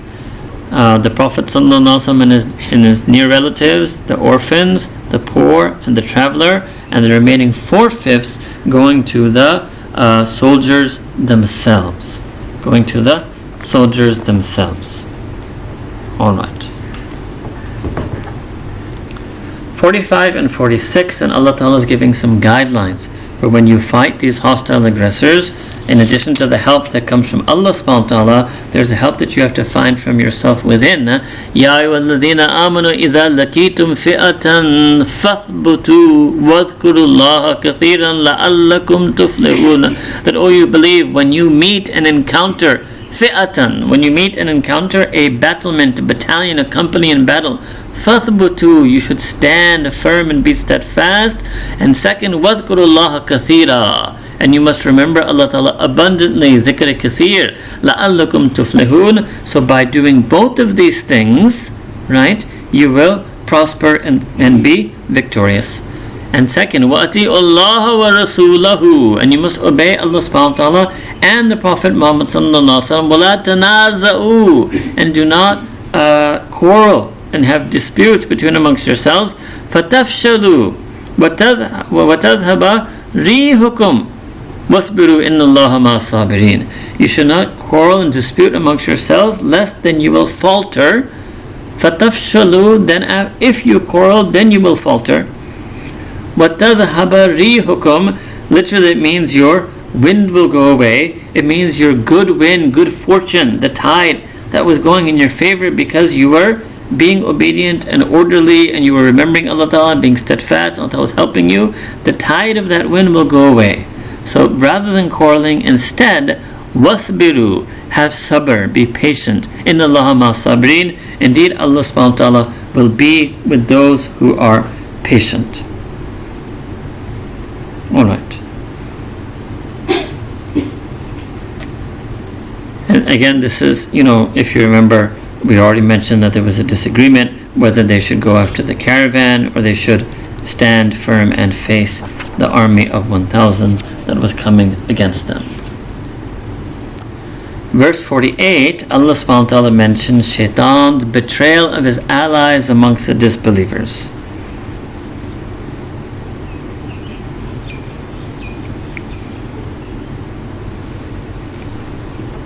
Alright. وَإِذْ زَيَّنَ لَهُمُ الشَّيْطَانُ أَعْمَالُهُم. So the first thing Shaitan did is he made muzayyan, he beautified and adorned and made appear to be attractive their a'mal, the actions of the disbelievers. وَقَالَ لَا غَالِبَ لَكُمُ الْيَوْمَ مِنَ النَّاسِ. And then Shaitan addressed them and he told them that no one can be victorious over you on this day from anyone, any of the people. وَإِنِّي جَارٌ لَكُمْ. And then Shaitan also told them that indeed I am indeed your defender. فَلَمَّا تَرَاءَتِ الْفِئَتَانِ. And when the two hosts saw each other, right, this is again the Battle of Badr, right, نَكَسَ عَلَى عَقِبَيْهِ. Shaitan turned on his heels, وَقَالَ, and he said, إِنِّي بَرِيءٌ مِّنْكُمْ. He said that I am absolved of you. I'm no longer one of you. He told the disbelievers this. إِنِّي أَرَى مَا لَا تَرَوْنَ. I can see what you don't see. So one interpretation of this is that he saw the 1,000 angels, right? Another interpretation of this is he saw, by seeing the 1,000 angels, he saw clearly that Allah Ta'ala decided to help the believers. And then he said a very ajib thing for him to say. Inni akhafullaha. Indeed, I fear Allah subhanahu wa ta'ala. Wallahu shadidul iqab. And Allah Ta'ala is indeed severe in his punishment. Now what does this mean? Since when did Shaitan get the fear of Allah subhanahu wa ta'ala? Since when did Shaitan get the fear of Allah subhanahu wa ta'ala? So what happened here is when Shaitan saw how decisively Allah Ta'ala was going to help the believers, and that Allah Ta'ala sent 1,000 angels to help the believers, he was worried that if he helped the disbelievers as he promised them and he showed up in the battlefield, the angels would strike him down. Despite the fact that yes, Allah Ta'ala had given him a muhla, a respite, until the day of judgment, right? And Shaitan doesn't know this properly, that Allah Ta'ala is true to His word, but he got so worried that the angels may strike him down. So what he was really afraid of, what he means by when he says Inni akhafullah, he means I fear Allah Ta'ala, not that I fear Allah Ta'ala that I'm now going to submit and surrender and obey to Allah Ta'ala. I fear Allah Ta'ala is now going to punish me, shaitan, for what I've done and I've been doing my whole life, right, and no longer grant me the respite until the day of judgment, because indeed Wallahu Shadidul Iqab, shaitan knows this, that Allah Ta'ala is severe in his punishment. And some poets and like Mawlana Rum, Allah Ta'ala, they try to get inside the mind of shaitan and explain to him emotionally. Allahu Alam. I don't know if we should even be so judicious towards our enemy to do that, but some like to portray him in poetry as if he is sort of resigned to his fate as being the enemy of Allah subhanahu wa ta'ala and the enemy of Bani Adam and destined for the fire of Jahannam, and therefore he tries to do as much evil as he can before he ends up going to Jahannam. 49. إِذْ يَقُولُ الْمُنَافِقُونَ وَالَّذِينَ فِي قُلُوبِهِمْ مَرَضٌ غَرَّ هَؤُلَاءِ دِينُهُمْ. And when the hypocrites say, and those who in their hearts have a spiritual illness say, that these people have been deluded by their deen is just a delusion. So this is how I give the title. They falsely claim that religion deludes people. This is something that still happens today. Those people who in their spiritual hearts is a disease, maybe the disease of atheism, right? Their understanding of religion is what? That religion is nothing other than a delusion that people themselves entertain. So Allah Ta'ala has addressed this 1400 years ago, has already addressed this and described these people in Surah Al-Anfāl, Surah 8, verse 49. وَمَنْ يَتَوَكَّلْ عَلَى اللَّهِ. But whomsoever, despite hearing that people are mocking religion, saying religion is delusion, they don't get confused. They tawakkal, man yatawakkal ala Allah, they do tawakkul ala Allah, they put their reliance and trust upon Allah subhanahu wa ta'ala, then fa inna Allah azizun hakim. Indeed, to Allah Ta'ala belongs all might, which is, deen is not fluff, deen is not man-made, deen is not an opium of the masses, deen is not a man-made illusion. Deen is from Allah, and Allah subhanahu wa ta'ala is what? Azizun, almighty, Hakim, and He revealed deen according to His infinite, absolute, perfect wisdom, and all wisdom is contained in deen, and all deen is pure wisdom. And so when a person does tawakkul on Allah subhanahu wa ta'ala, they will realize the might, strength, truth, and wisdom of deen. 53. So this still happens today, right? A lot of people today try to mock deen, teachings of deen, beliefs of deen, values of deen, as if they're nothing more than a delusion. Verse 53, also very important and very relevant in contemporary times as well. So let me just first explain its literal meaning at that time. ذَلِكَ بِأَنَّ اللَّهَ لَمْ يَكُ مُغَيِّرًا نِعْمَةً أَنْعَمَهَا عَلَى قَوْمٍ. Thus, this is because Allah subhanahu wa ta'ala does not, Allah ta'ala is not one who changes a blessing, that blessing that He Himself has blessed upon a people, hatta yughayyiru, until those people themselves change that blessing. Ma bi anfusihim, and they change that which is in themselves. Wa anna Allaha samiyun alim, and indeed Allah ta'ala is all hearing, is all knowing. So the first meaning of this is that when Allah Ta'ala sends a good blessing on people, means He gives people intelligent, that whole sama, basar, right? He gives them hearing to hear the revelation, aql to understand the revelation, a qalb to feel the feelings of revelation. He won't change His blessings on them. He won't remove the blessings of sama, aql and qalb from them. But they will change it themselves by choosing instead to follow some other rationalist or empiricist or scientistic or atheistic epistemology. They will change it themselves. They will change the good blessings that Allah Ta'ala has given them. So this is one meaning. Second meaning is another way that Allah that can be positive, that Allah Ta'ala can increase. That's not the literal meaning of this verse, but a lesson we can take from this verse is that if we in our own selves, let me not do that, let me explain this for more in detail. The verse also reveals yughayyiru ma bi anfusihim, that we can change what's in our heart. And what unfortunately many of us do is we corrupt the bounties and blessings of humanity that Allah Ta'ala has placed in us. Alright, that Allah Ta'ala is all listening and all knowing. But that means but what we can also learn, we can derive from this learning, is that we could also change it positively And then maybe Allah Ta'ala would increase and strengthen the blessings on us. So the more we use our sama, our hearing and understanding, our aql, our reasoning and our qalb and our heart and our feeling, for the sake of Allah subhanahu wa ta'ala, we can hope that He will increase the blessing on us. That's a derived lesson from the meaning of this verse. Verse 55 again, this notion of sharrud dawab, who are the worst of all living creatures. So it came earlier, right? And it's coming here again. Inna sharrud dawabi, that indeed. So remember in verse 22 it came, right? Here again is coming verse 55. Indeed, the most evil of all of the creatures that walk the face of this earth, beasts, in the lahi, in the regard of Allah Ta'ala, alladhina kafaru fahum la yu'minun, those who disbelieve and they never believe. Those who disbelieve and indeed they will never believe. So again, this is referring to those people who have disbelieved and will not believe.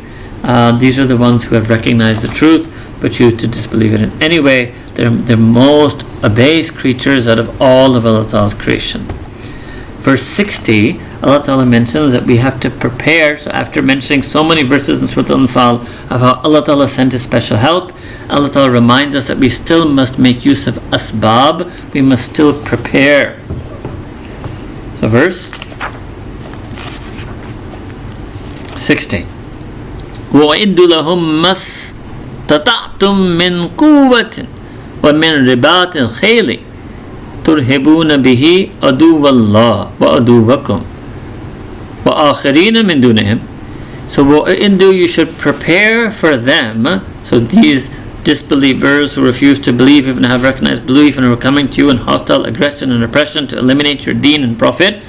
But by extension, derived lesson, anyone at all times who is coming in hostility towards any and every Muslim, individual or community, you must prepare for them, mastatatum, whatever you are capable of doing so, whatever you may, min quwwa, of strength. So strength can mean, physical fitness of the soldier. Strength can mean weaponry, armaments. Strength can mean strategy. Anything that will make you strong at the level of asbab. Second, وَمِن رِبَاطِ الْخَيْلِ. So this literally means cavalry, right? Horses that have been tethered for battle. Cavalry. So this again is referring to armaments. تُرْهِبُونَ بِهِ عَدُوَّ اللَّهِ وَعَدُوَّكُمْ وَآخِرِينَ مِن دُونِهِمْ. So that you may strike fear and awe in whom, and the enemies of Allah Ta'ala and the enemies of you and others beside them, la ta'lamunahum, who you do not even know, Allahu ya'lamuhum, but Allah Ta'ala knows who they are. So there are others, right? There are others. Then finally Allah Ta'ala says, وَمَا تُنْفِقُوا مِنْ شَيْءٍ فِي سَبِيلِ اللَّهِ, and any and every single thing whatsoever you spend in the path of Allah subhanahu wa ta'ala, يُوَفَّ إِلَيْكُمْ, it will all be paid and recompensed to you in full. وَأَنْتُمْ لَا تُظْلَمُونَ, and you will not be wronged in any way. So this is the notion that we must also make preparations. Alright, and this can be any type of knowledge, skill, item, etc.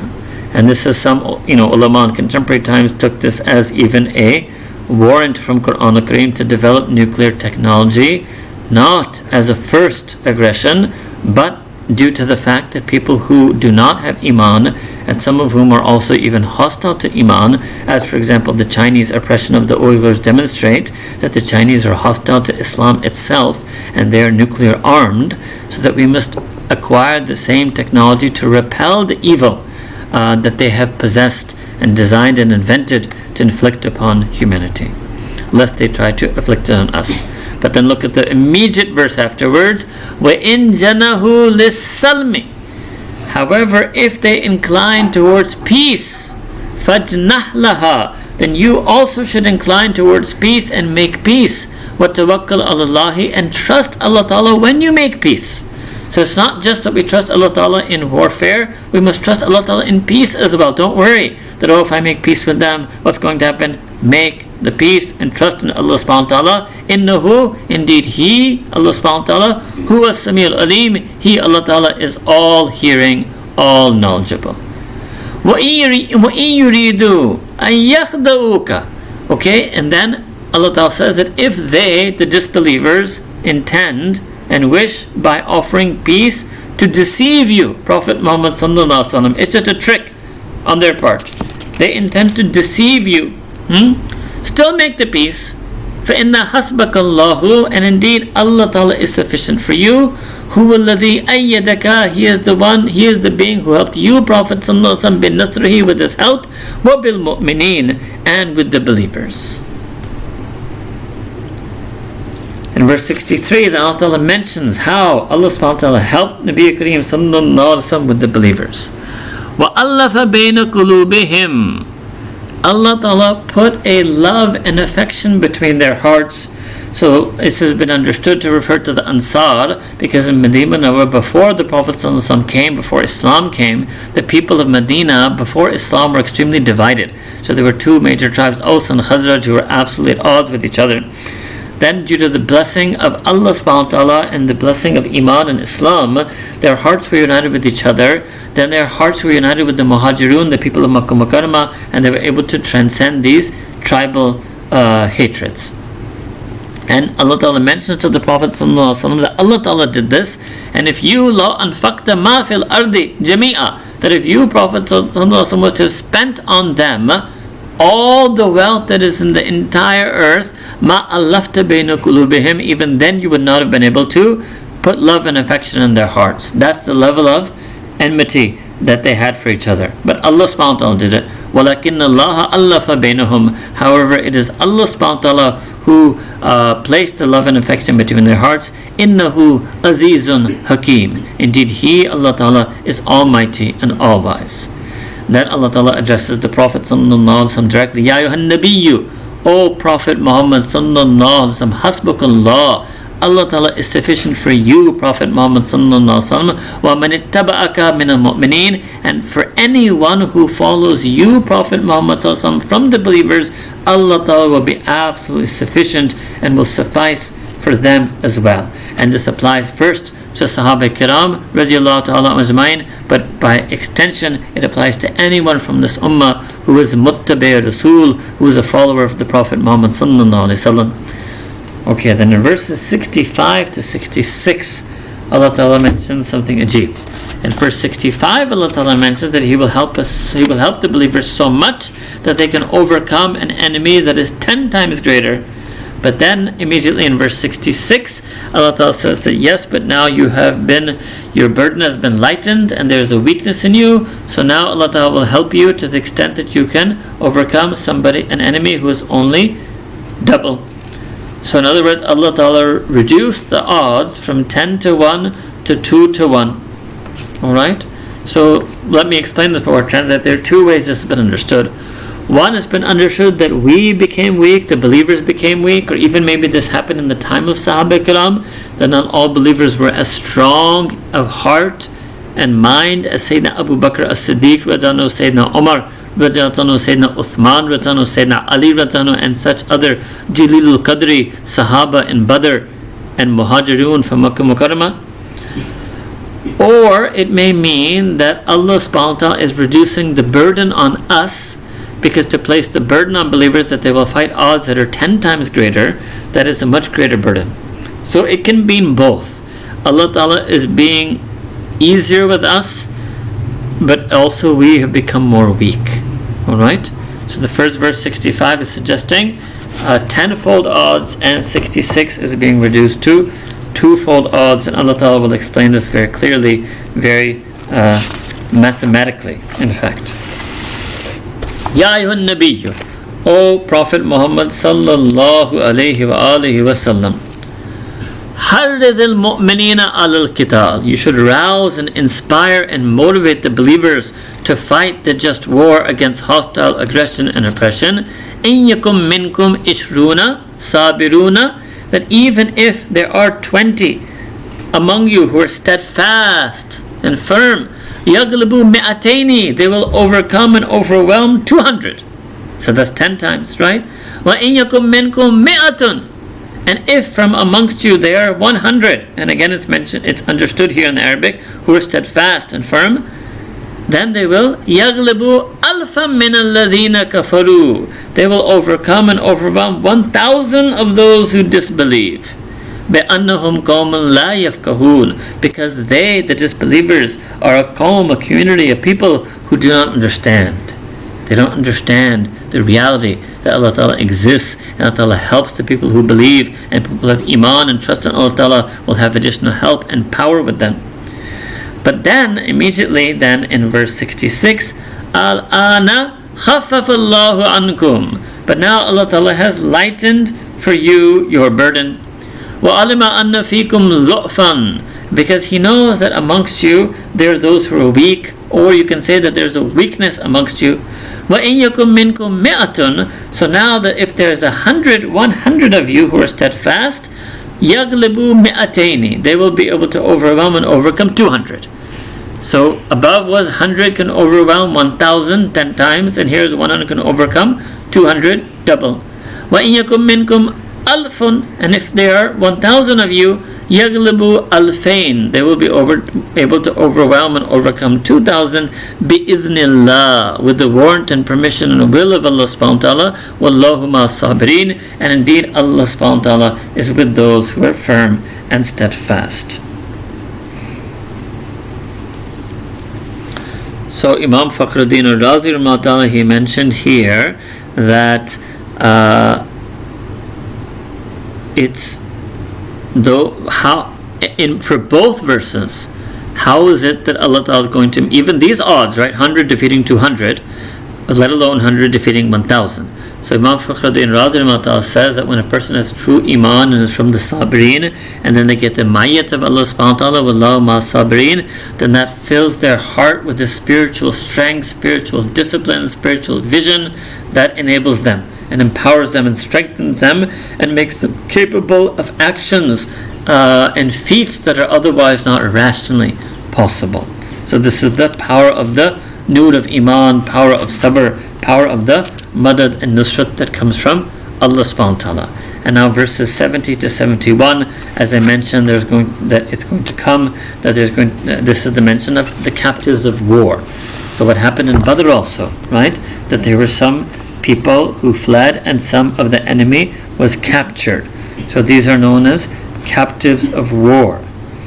If you remember from Sirah, Sayyidina Rasulullah sallallahu alaihi wasallam with the captives of Badr had a ransom for them. So a ransom means that the people of Makkah Mukarramah or their families could issue a payment and ransom those prisoners who were captured at Badr. Alright? So there were 70 prisoners who were captured at Badr, and they were taken back to Medina Munawwara. So there were different views about what to do with them. Sayyidina Abu Bakr as-Siddiq, he told Rasulullah sallallahu alaihi wasallam that, look, the majority of these 70 are from your own tribe of the Quraysh, some of them are even your distant relatives. Let them live, free them and let them live, and inshallah maybe Allah Ta'ala will guide them to accept Islam. We'll just accept a ransom for their release. Sayyidina Umar, he said to Rasulullah that these are the people who denied you and oppressed us, and they exiled us from Makkah Mukarramah, so you should give us permission and we will kill each and every single one of them. So Sayyidina Rasulullah decided to ransom them, and he accepted the mashwara of Sayyidina Umar radiallahu anhu.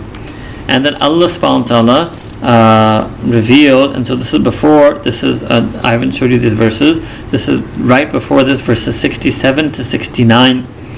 Verses 67 to 69, Allah subhanahu wa ta'ala actually reveals verses, as we told you before, these is known as the Muwafiqat Umar, in which Allah ta'ala revealed verses showing that His will, actually Sayyidina Umar's position was aligned with His will. So showing that Allah ta'ala had wished that no, they should not have been spared, and ransom should not have been accepted for them. So Sayyidina, but in any case, that was what was done. Alright? So that ransom was accepted from them.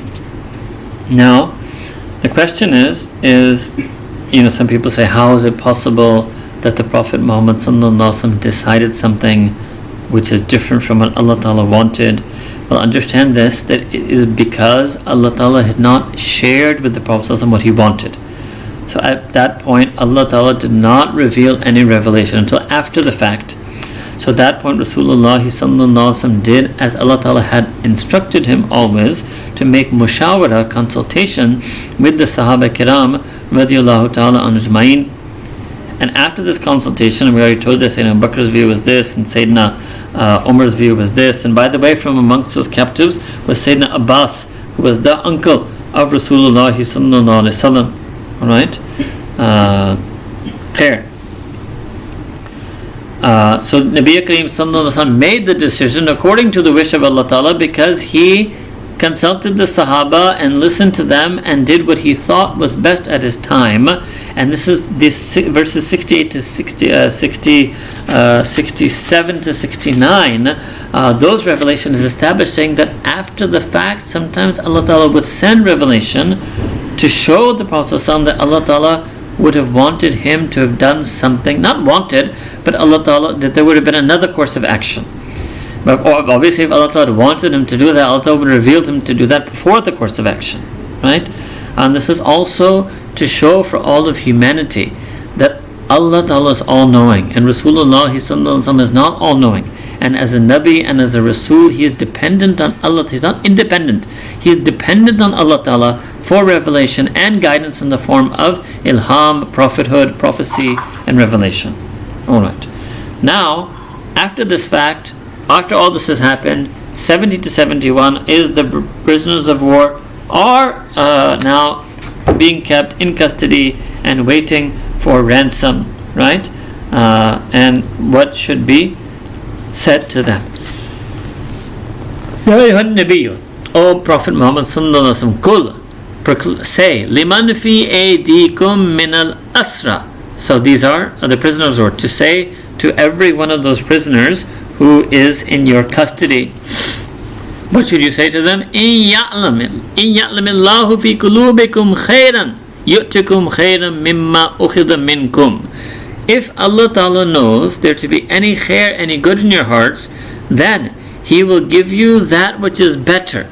He will give you yu'tikum, He will give you khairam, that which is better, mimma ukhiza minkum, better than that which has been taken away from you. Wa yaghfir lakum, and He, Allah Ta'ala, will forgive you. Wallahu ghafurur rahim, indeed Allah Ta'ala is all forgiving and all merciful.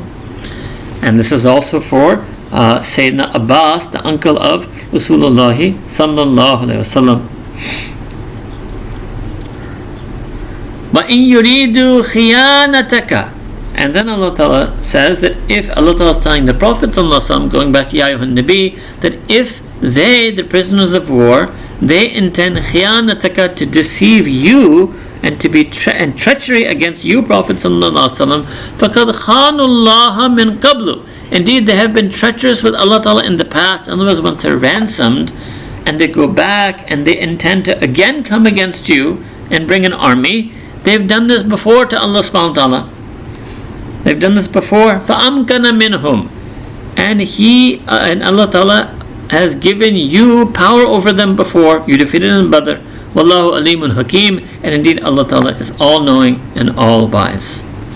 In verses 74 to 75, Allah subhanahu wa ta'ala is talking about hijrah, the migration from Makkah Mukarramah to Medina Munawwara, and the status of the iman of the people before hijrah and after hijrah. وَالَّذِينَ آمَنُوا وَهَاجَرُوا وَجَاهَدُوا فِي سَبِيلِ اللَّهِ. And those who have iman and they migrated from Makkah Mukarramah to Medina, and they struggled and they strived in the path of Allah subhanahu wa ta'ala, including defending Islam against hostile aggression. وَالَّذِينَ آوَوا وَنَصَرُوا أُولَٰئِكَ هُمُ الْمُؤْمِنُونَ حَقًّا. And those who gave them shelter, those who gave them shelter, that's awo, those who gave them, where did it go? Yes, those who gave them shelter and those who helped them, so that's the Ansar, so the Muhajirin and the Ansar, indeed all of these are from the true believers. لَهُمْ مَغْفِرَةٌ وَرِزْقٌ كَرِيمٌ. They will have a forgiveness from Allah Ta'ala and a beautifully generous provision and sustenance in Jannah for all of eternity.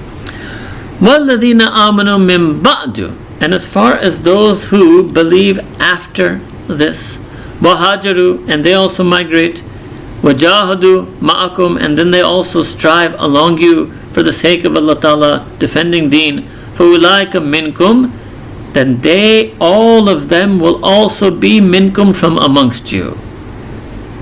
وَأُولُو الْأَرْحَامِ بَعْضُهُمْ أَوْلَى بِبَعْضٍ فِي كِتَابِ اللَّهِ, and family relations have even a stronger claim, awla, or take more precedence on one another, fi kitabillahi, in the book of Allah subhanahu wa ta'ala.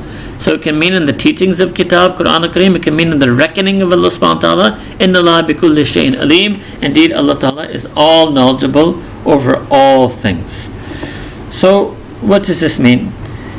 It means that Nabi Kareem sallallahu alaihi wasallam had established the nisbat mu'akhat between the Muhajirun and Ansars. We mentioned the sacred bond, but Allah Ta'ala is reaffirming that the family bond, right, still takes even more precedence than the family blood relation, still takes more precedence than the bond that exists between the Muhajirun and the Ansar. Alright? Now what does that mean? That means, let's say, in terms of inheritance. Does it mean in terms of the heart and the feelings and emotions? It means fi kitabillahi, as understood by to mean the Sharia, so in the prescribed law of Allah subhanahu wa ta'ala. So for example, in terms of inheritance laws. Okay, alhamdulillah, now we begin Surah At-Tawbah. Surah At-Tawbah. So let's first introduce Surah At-Tawbah. Surah At-Tawbah is almost entirely about the munafiqun, about the hypocrites, about the problems that the hypocrites in Medina Munawwara caused, especially when they refused to go out in battle alongside Rasulullah sallallahu alaihi wasallam, and it is full of warnings and punishments about and for those munafiqun. It's a very intense surah of Quran al-Kareem. So Surah At-Tawbah, but also mentions Allah Ta'ala's repentance. First, Allah Ta'ala's relenting towards the Prophet ﷺ and the believers, but then also Allah Ta'ala's accepting, being willing to accept the repentance of those munafiqun, of those hypocrites. So this is also a Madani surah, and a lot of the passages then are about war and also about peace and about fighting. And this surah contains many of those verses that have been misused by certain sectors in media and education who are known as Islamophobes, who try to portray Islam as nothing other than a violent religion.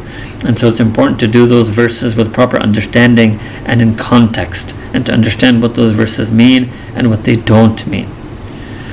Another thing about Surah At-Tawbah is this is the very first surah, as you can see on the slide, that does not begin with the Tasmiyah, the Basmalah, the Bismillah ar-Rahman ar-Rahim. Alright?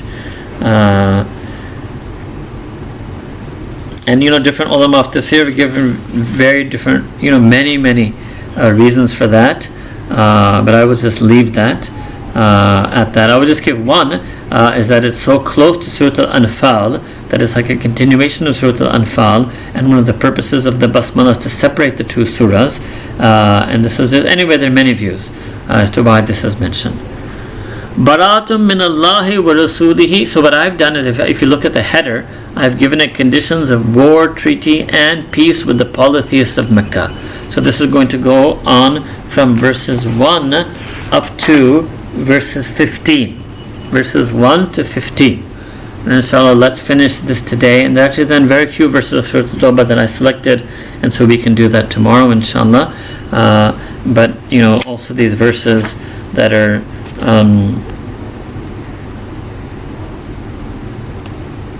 often misinterpreted and misunderstood will come in this first group of verses that we're going to do. Okay. Ideally, I would like to have done up to 18. But maybe we'll have to stop at 15 today. Yes, okay. Barātum min Allahi wa Rasulihi ila alladhina ahadtum min al-mushrikeen. Baratun, which means that it's barat means to abscond yourself, to declare yourself to be absolutely free. It's also a kind of repudiation, that you're repudiating them, you're expressing your freedom and independence by repudiating.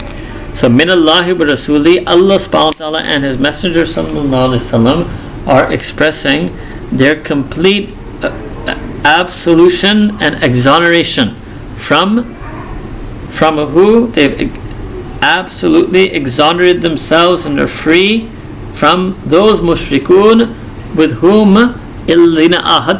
you had made a treaty. So they're being repudiated. Alright? So understand that there are different types of mushrikeen.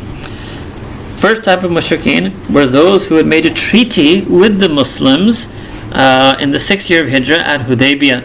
Okay? These were those mushrikeen, if you remember, they prevented Rasulullah sallallahu alaihi wasallam and Sahaba Kiram radiyallahu ta'ala majma'in from making Umrah.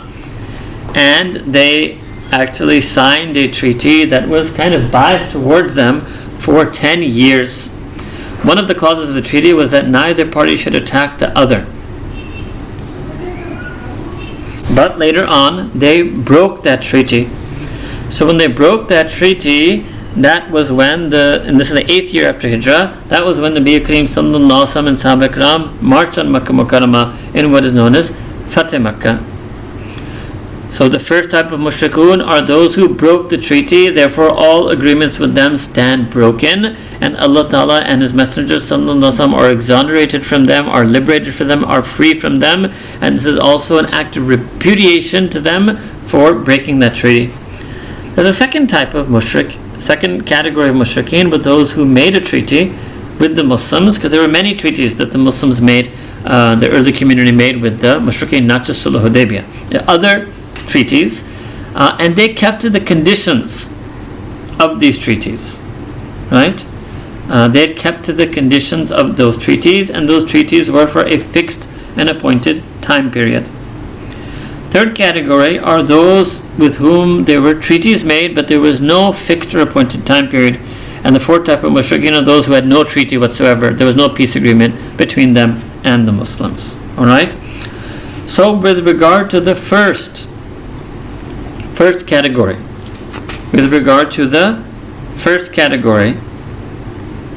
Allah subhanahu wa ta'ala is going to say, it's coming in verse 5, that when the time period has passed of the sacred months, then now, because they violated the treaty, you should fight them now.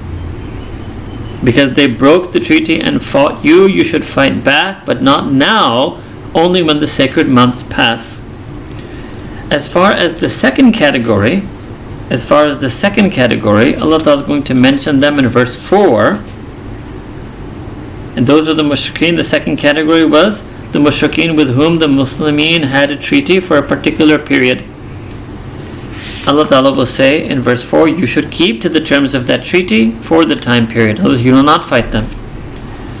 As far as the third and fourth category, the ones in which there are treaties but there's no specific time period, or the ones with which there were no treaties whatsoever, Allah Ta'ala is going to tell them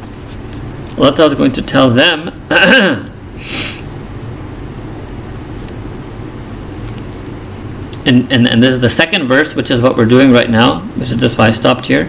This is verse فَسِيهُ فِي الْأَرْضِ أَرْبَعَةَ أَشْهُرٍ, that they should travel in the land for 4 months. They will be given 4 months of respite. Let them go as far as they want for 4 months. So they are given 4 months type of respite. Okay, 4 months grace period. This is for those with whom no treaty was made, or who there were treaties but their time period was not specified. So now the expiry of these 4 months will be the expiry of the time period of their treaty. Will be considered as the expiry of the time period of their treaty. Alright. So now let's do this verse by verse. فَسِيهُ فِي الْأَرْضِ أَرْبَعَةَ أَشْهُرٍ وَاعْلَمُوا أَنَّكُمْ غَيْرُ مُعْجِزِ اللَّهِ وَأَنَّ اللَّهَ مُخْزِي الْكَافِرِينَ.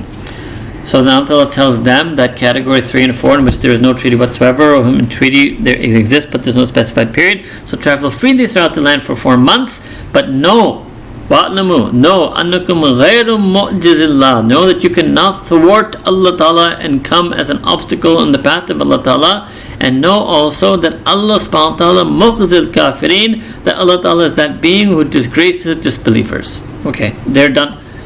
Third, وَأَذَانٌ مِّنَ اللَّهِ وَرَسُولِهِ إِلَى النَّاسِ يَوْمَ الْحَجِّ الْأَكْبَرِ. An announcement from Allah Ta'ala and His Blessed Messenger Sallallahu Alaihi Wasallam to all people on the day of Al-Hajj Al-Akbar, on the day of the greater Hajj, means the Hajj itself. What? أَنَّ اللَّهَ بَرِيٌّ مِّنَ الْمُشْرِكِينَ. That indeed Allah Ta'ala is bari, He's exonerated, liberated, free from anything owed or agreed to the idol worshippers. وَرَسُولُهُ, and Allah Ta'ala's Messenger Sallallahu Alaihi Wasallam is also bariٌ مِّنَ الْمُشْرِكِينَ. He's also absolved entirely of them. Now, فَإِن تُبْتُمْ, if you make tawbah, فَهُوَ خَيْرٌ لَكُمْ, if you repent, so this is Surah At-Tawbah, it's going to come later as well, فَهُوَ خَيْرٌ لَكُمْ, that is best for you. When تَوَلَّيْتُمْ, however, if you turn back, if you turn away from this tawbah, فَاعْلَمُوا أَنَّكُمْ غَيْرَ مُعْجِزِ اللَّهِ, same thing, that know that indeed you will not be able to thwart Allah subhanahu wa ta'ala, come as an obstacle in the path of deen in any way. وَبَشِّرِ الَّذِينَ كَفَرُوا بِعَذَابٍ أَلِيمٍ, and literally that means and give glad tidings to the disbelievers of a tremendous punishment. When I say thwart Allah Ta'ala, it means you cannot escape Allah subhanahu wa ta'ala. You cannot escape Allah subhanahu wa ta'ala.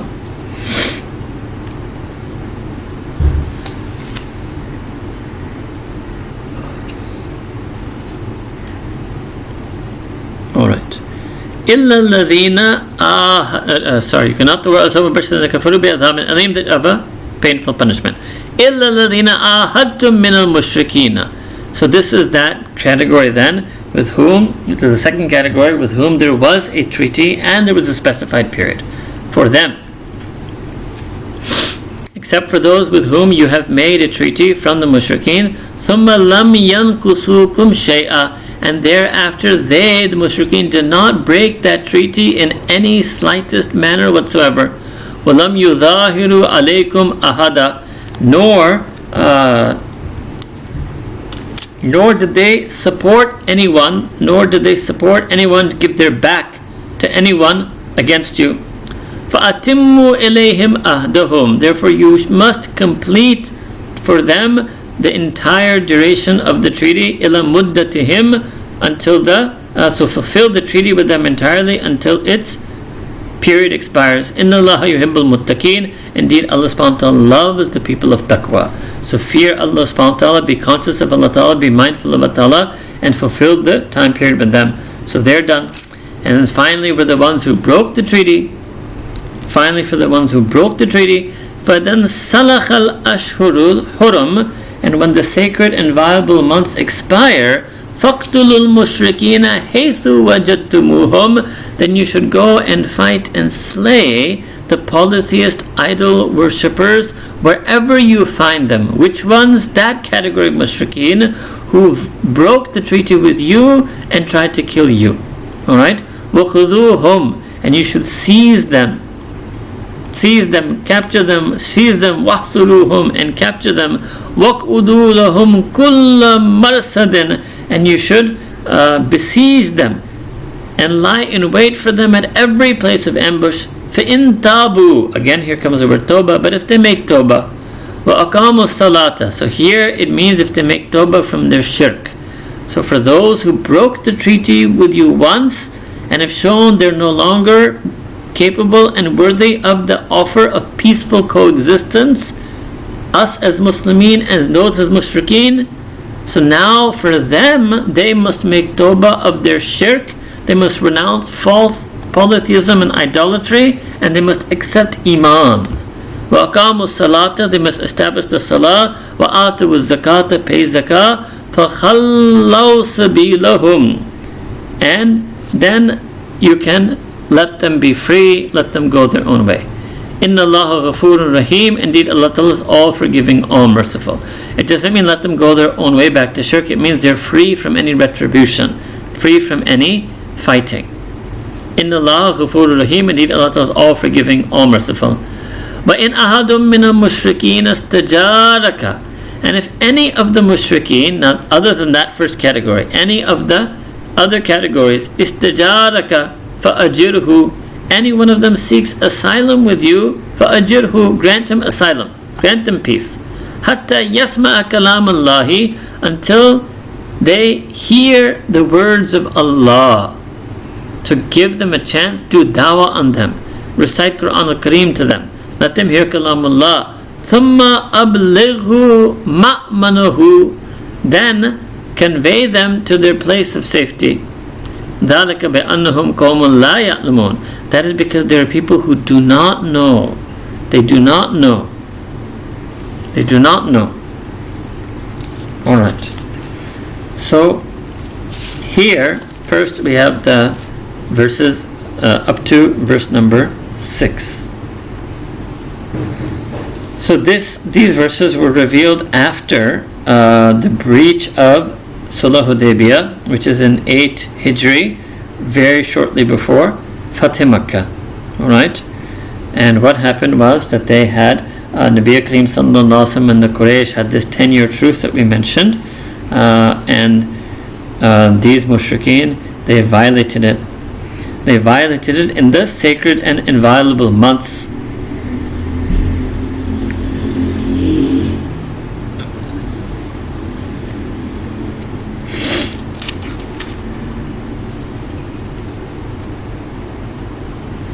Now, if you take this announcement on the day of the greater Hajj al-Akbar, if it means then Yawm al-Arafah, then that is Zil Hijjah. And after Zil Hijjah, there's only 50 days, not a full 4 months, only 50 days left until the ending of the sacred months, the months of pilgrimage, right? And then after that comes the month of Muharram. 50 days would be the remaining 20 days of Zul Hijjah and then 30 days of Zikada.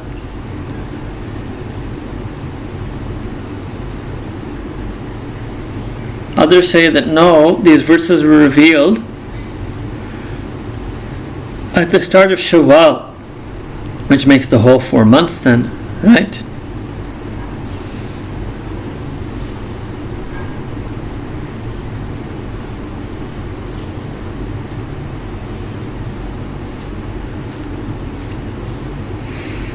So there's a lot of discussion in the ulama of tafsir about when to consider the revelation of this verse and then how to mathematically treat the number of 4 months. All right.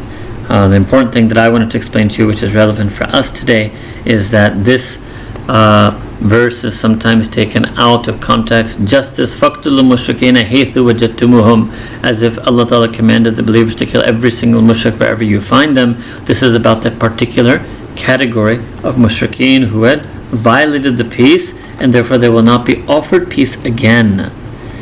They will not be offered peace again. Remember, because they didn't violate peace with just some country. They violated a peace agreement they made with Allah subhanahu wa ta'ala and His blessed Messenger sallallahu alaihi wasallam.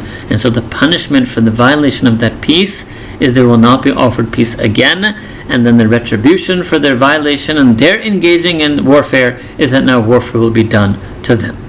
Alright? And this was, again, this is the particular teaching for that particular time for one of the 4 categories of mushrikeen at the time of Makkah Mukarramah. At the time of Makkah Mukarramah. Alright. وَأَذَانٌ مِّنَ اللَّهِ وَرَسُولِهِ إِلَى النَّاسِ يَوْمَ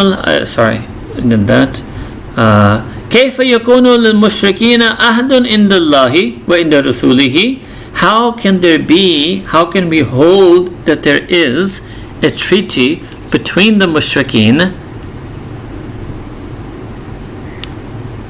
with Allah subhanahu wa ta'ala and with His blessed Messenger sallallahu alaihi wasallam, illa, except for alladhina ahadtum indal masjid al-harami, except for those with whom, yes, you did make a treaty with them at the sacred masjid. Alright? And this is now referring to that category of those who did not violate the treaty. Did not violate the treaty. فَمَسْتَقَامُوا لَكُمْ فَاسْتَقِيمُوا لَهُمْ.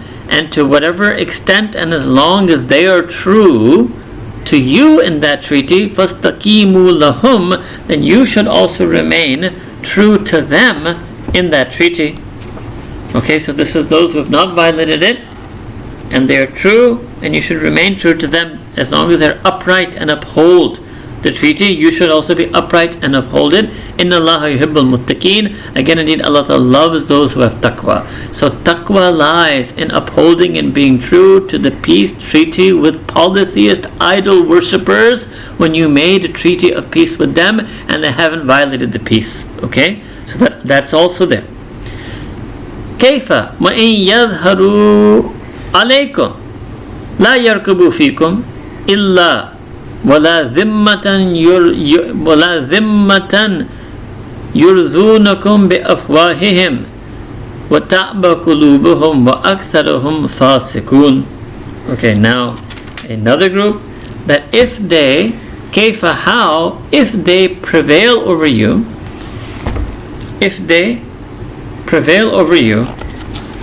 then لا يركبوا فيكم إلا ولا ذمة, that they will not have any, they themselves, if they were to prevail over you, would not have had any treaty with you. This is the easiest way to translate this video. Alright? So كيف how وإن يظهروا عليكم, if they gain dominance, they prevail over you, if they become zahir, they become predominant over you, لا يركبوا فيكم, then they will not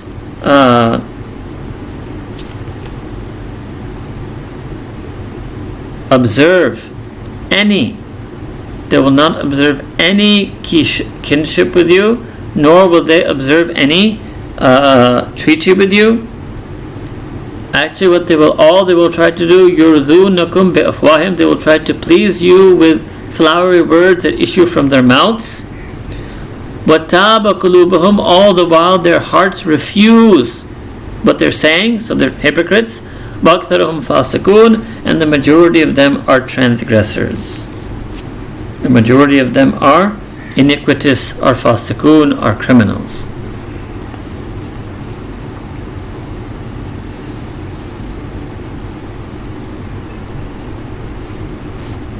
So this illan, fikum illan, yarkabu fikum illan, can mean kinship, it can mean the alliance, right? From wala illan, it can mean the alliance, it can mean the treaty.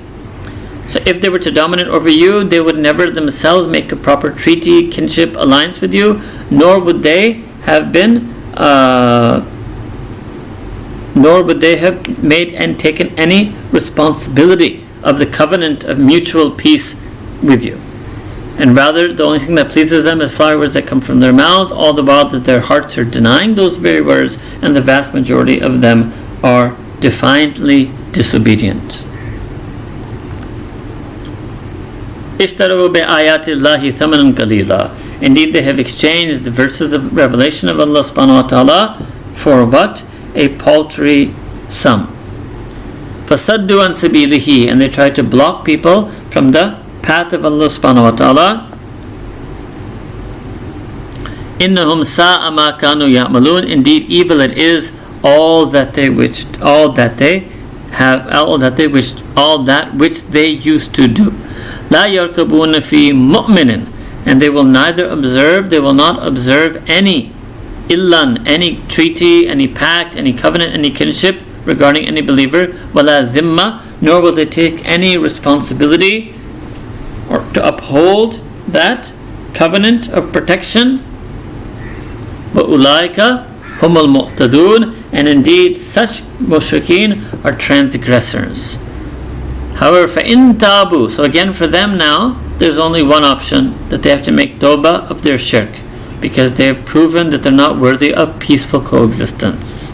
فَإِن تَابُوا, if they make tawbah, وَأَقَامُوا الصَّلَاةَ, they establish the prayer, وَآتُوا الزَّكَاةَ, they pay zakat, فَإِخْوَانُكُمْ فِي الدِّينِ, then they will become your brethren in deen.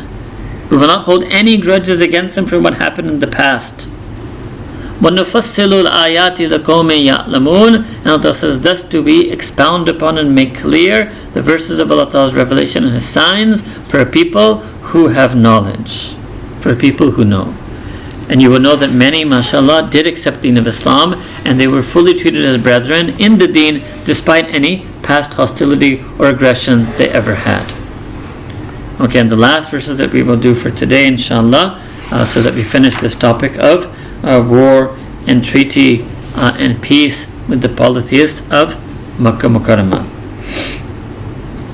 Verses 12 to 15. وَإِن نَكَثُوا أَيْمَانَهُمْ مِنْ بَعْدِ أَهْدِهِمْ, and if they break and violate their oaths after the fact that they made a treaty with you, وَتَعَنُوا فِي دِينِكُمْ, and they vilify and they taunt and they mock your religion, فَقَاتِلُوا أَئِمَّةَ الْكُفْرِ, then you must slay the leaders of disbelief. إِنَّهُمْ لَا أَيْمَانَ لَهُمْ, for truly they have no oaths. Why? Because they broke the oath. So again, this is for them breaking the oath, breaking the peace treaty, and then mocking religion. This shows they have no intention of peaceful mutual coexistence, and therefore the leaders of the disbelievers who are engaging in these betrayals and violations of peace agreements and violations of treaties, they should be killed. Because there's now no concept that we can accept their oath. لَعَلَّهُمْ يَنْتَهُونَ, and all of this is done so that they may desist, they may cease their hostile aggression, warmongering, fitna, oppression, and injustice. أَلَا تُقَاتِلُونَ قَوْمًا نَكَثُوا أَيْمَانَهُمْ, will you not fight to people who have broken their oaths? وَهَمُّوا بِإِخْرَاجِ الرَّسُولِ, and they intended to expel the Messenger sallallahu alaihi wasallam. وَهُمْ بدؤوكم أول مرة, and they opened bidayah, they opened against you in those hostilities أول مرة, in the first instance. Is it clear now? أتخشونهم, and are you afraid of them? Do you fear them? فالله أحق أن تخشوه, no, indeed Allah Ta'ala is more, it's more right and more deserving and more worthy that Allah Ta'ala, to Allah Ta'ala that you fear Him alone. In kuntum mu'minin, if indeed you are believers. Therefore qatiluhum, therefore fight them. Which ones? The one who opened hostilities on you first, the one who have broken their oaths, the one who broke the treaties, the one who are mocking your religion, the ones who are not the ones who are not فَقَاتِلُوهُمْ, therefore you should fight them. يُعَذِّبْهُمُ اللَّهُ, Allah Ta'ala will punish them, بِأَيْدِيكُمْ, by means of your striking. وَيُخْزِهِمْ, and Allah Ta'ala will disgrace them. وَيَنْصُرْكُمْ عَلَيْهِمْ, Allah Ta'ala will help you against them. وَيَشْفِ صُدُورَ قَوْمٍ مُؤْمِنِينَ, and Allah Subhanahu wa Ta'ala will heal, give shifa to the breasts of the people, the people of believers. وَيُذْهِمْ غَيْظَ قُلُوبِهِمْ, and Allah Ta'ala will dispel and take away the rage that is in their hearts. وَيَتُوبُ اللَّهُ عَلَى مَنْ يَشَاءُ, again Tawbah, and Allah Ta'ala will turn in relentance and accept Tawbah. He will turn in relentance and send mercy. عَلَى مَنْ يَشَاءُ, to upon whomsoever He wills. وَاللَّهُ عَلِيمٌ حَكِيمٌ, indeed Allah Subhanahu wa Ta'ala is all-knowing, is all-wise. So the mushrikeen were the ones who initiated the conflict, and Allah subhanahu wa ta'ala is commanding the believers that they should fight them. And Allah ta'ala is saying that He will help them and He will heal the wound that is in their heart. Earlier, yes, that if they repent, they establish salah, they pay zakah, then they cannot be seized, their path now is free in life, and none of their past indiscretions will be held against them at all. So earlier when Allah subhanahu wa ta'ala said, if I go back here now to the earlier one, when Allah subhanahu wa ta'ala said that the majority of them are وَأَكْثَرُهُمْ فَاسِقُونَ, at the end of verse 8. So what does it mean? They defiant disobedience, they never intended to obey Allah subhanahu wa ta'ala's injunctions, they never intended to fulfill their pledges, they never intended to abide by the treaty, because they're not happy with the existence of Deen of Islam. They don't want Islam to exist, they don't want the Prophet to live, they don't want the Sahaba Kiram to live. Then when Allah subhanahu wa ta'ala mentioned in verse at the end of verse number all the way back on verse 8, the same place where Allah is saying that they're only trying to please you with flowery words from their mouth, although they deny the meanings of those words from their hearts. What does this mean? this is that they are going to betray you. And so Allah Ta'ala is warning you against them, that they are going to verbally claim and then all the way outright sign these treaties, but their hearts they deny peace in their hearts, because their hearts harbor hatred and war for you. So this is again all these verses about these type of believers. So you must look at the historical context of those disbelievers, and you have to look at the way Allah Ta'ala describes their actions and their words and their feelings and their hearts of those disbelievers. You have to look at their betrayal of peace treaties and their hostile aggression and their being the first to engage in hostilities. All of this has to be understood. You cannot just pluck out one verse from this or pluck out a few words from one verse and suggest that all of Islam means to kill all disbelievers at all times. That's never, no alim has ever said that. Nobody has ever practiced that in the history of 1400 years of Islam. Alright?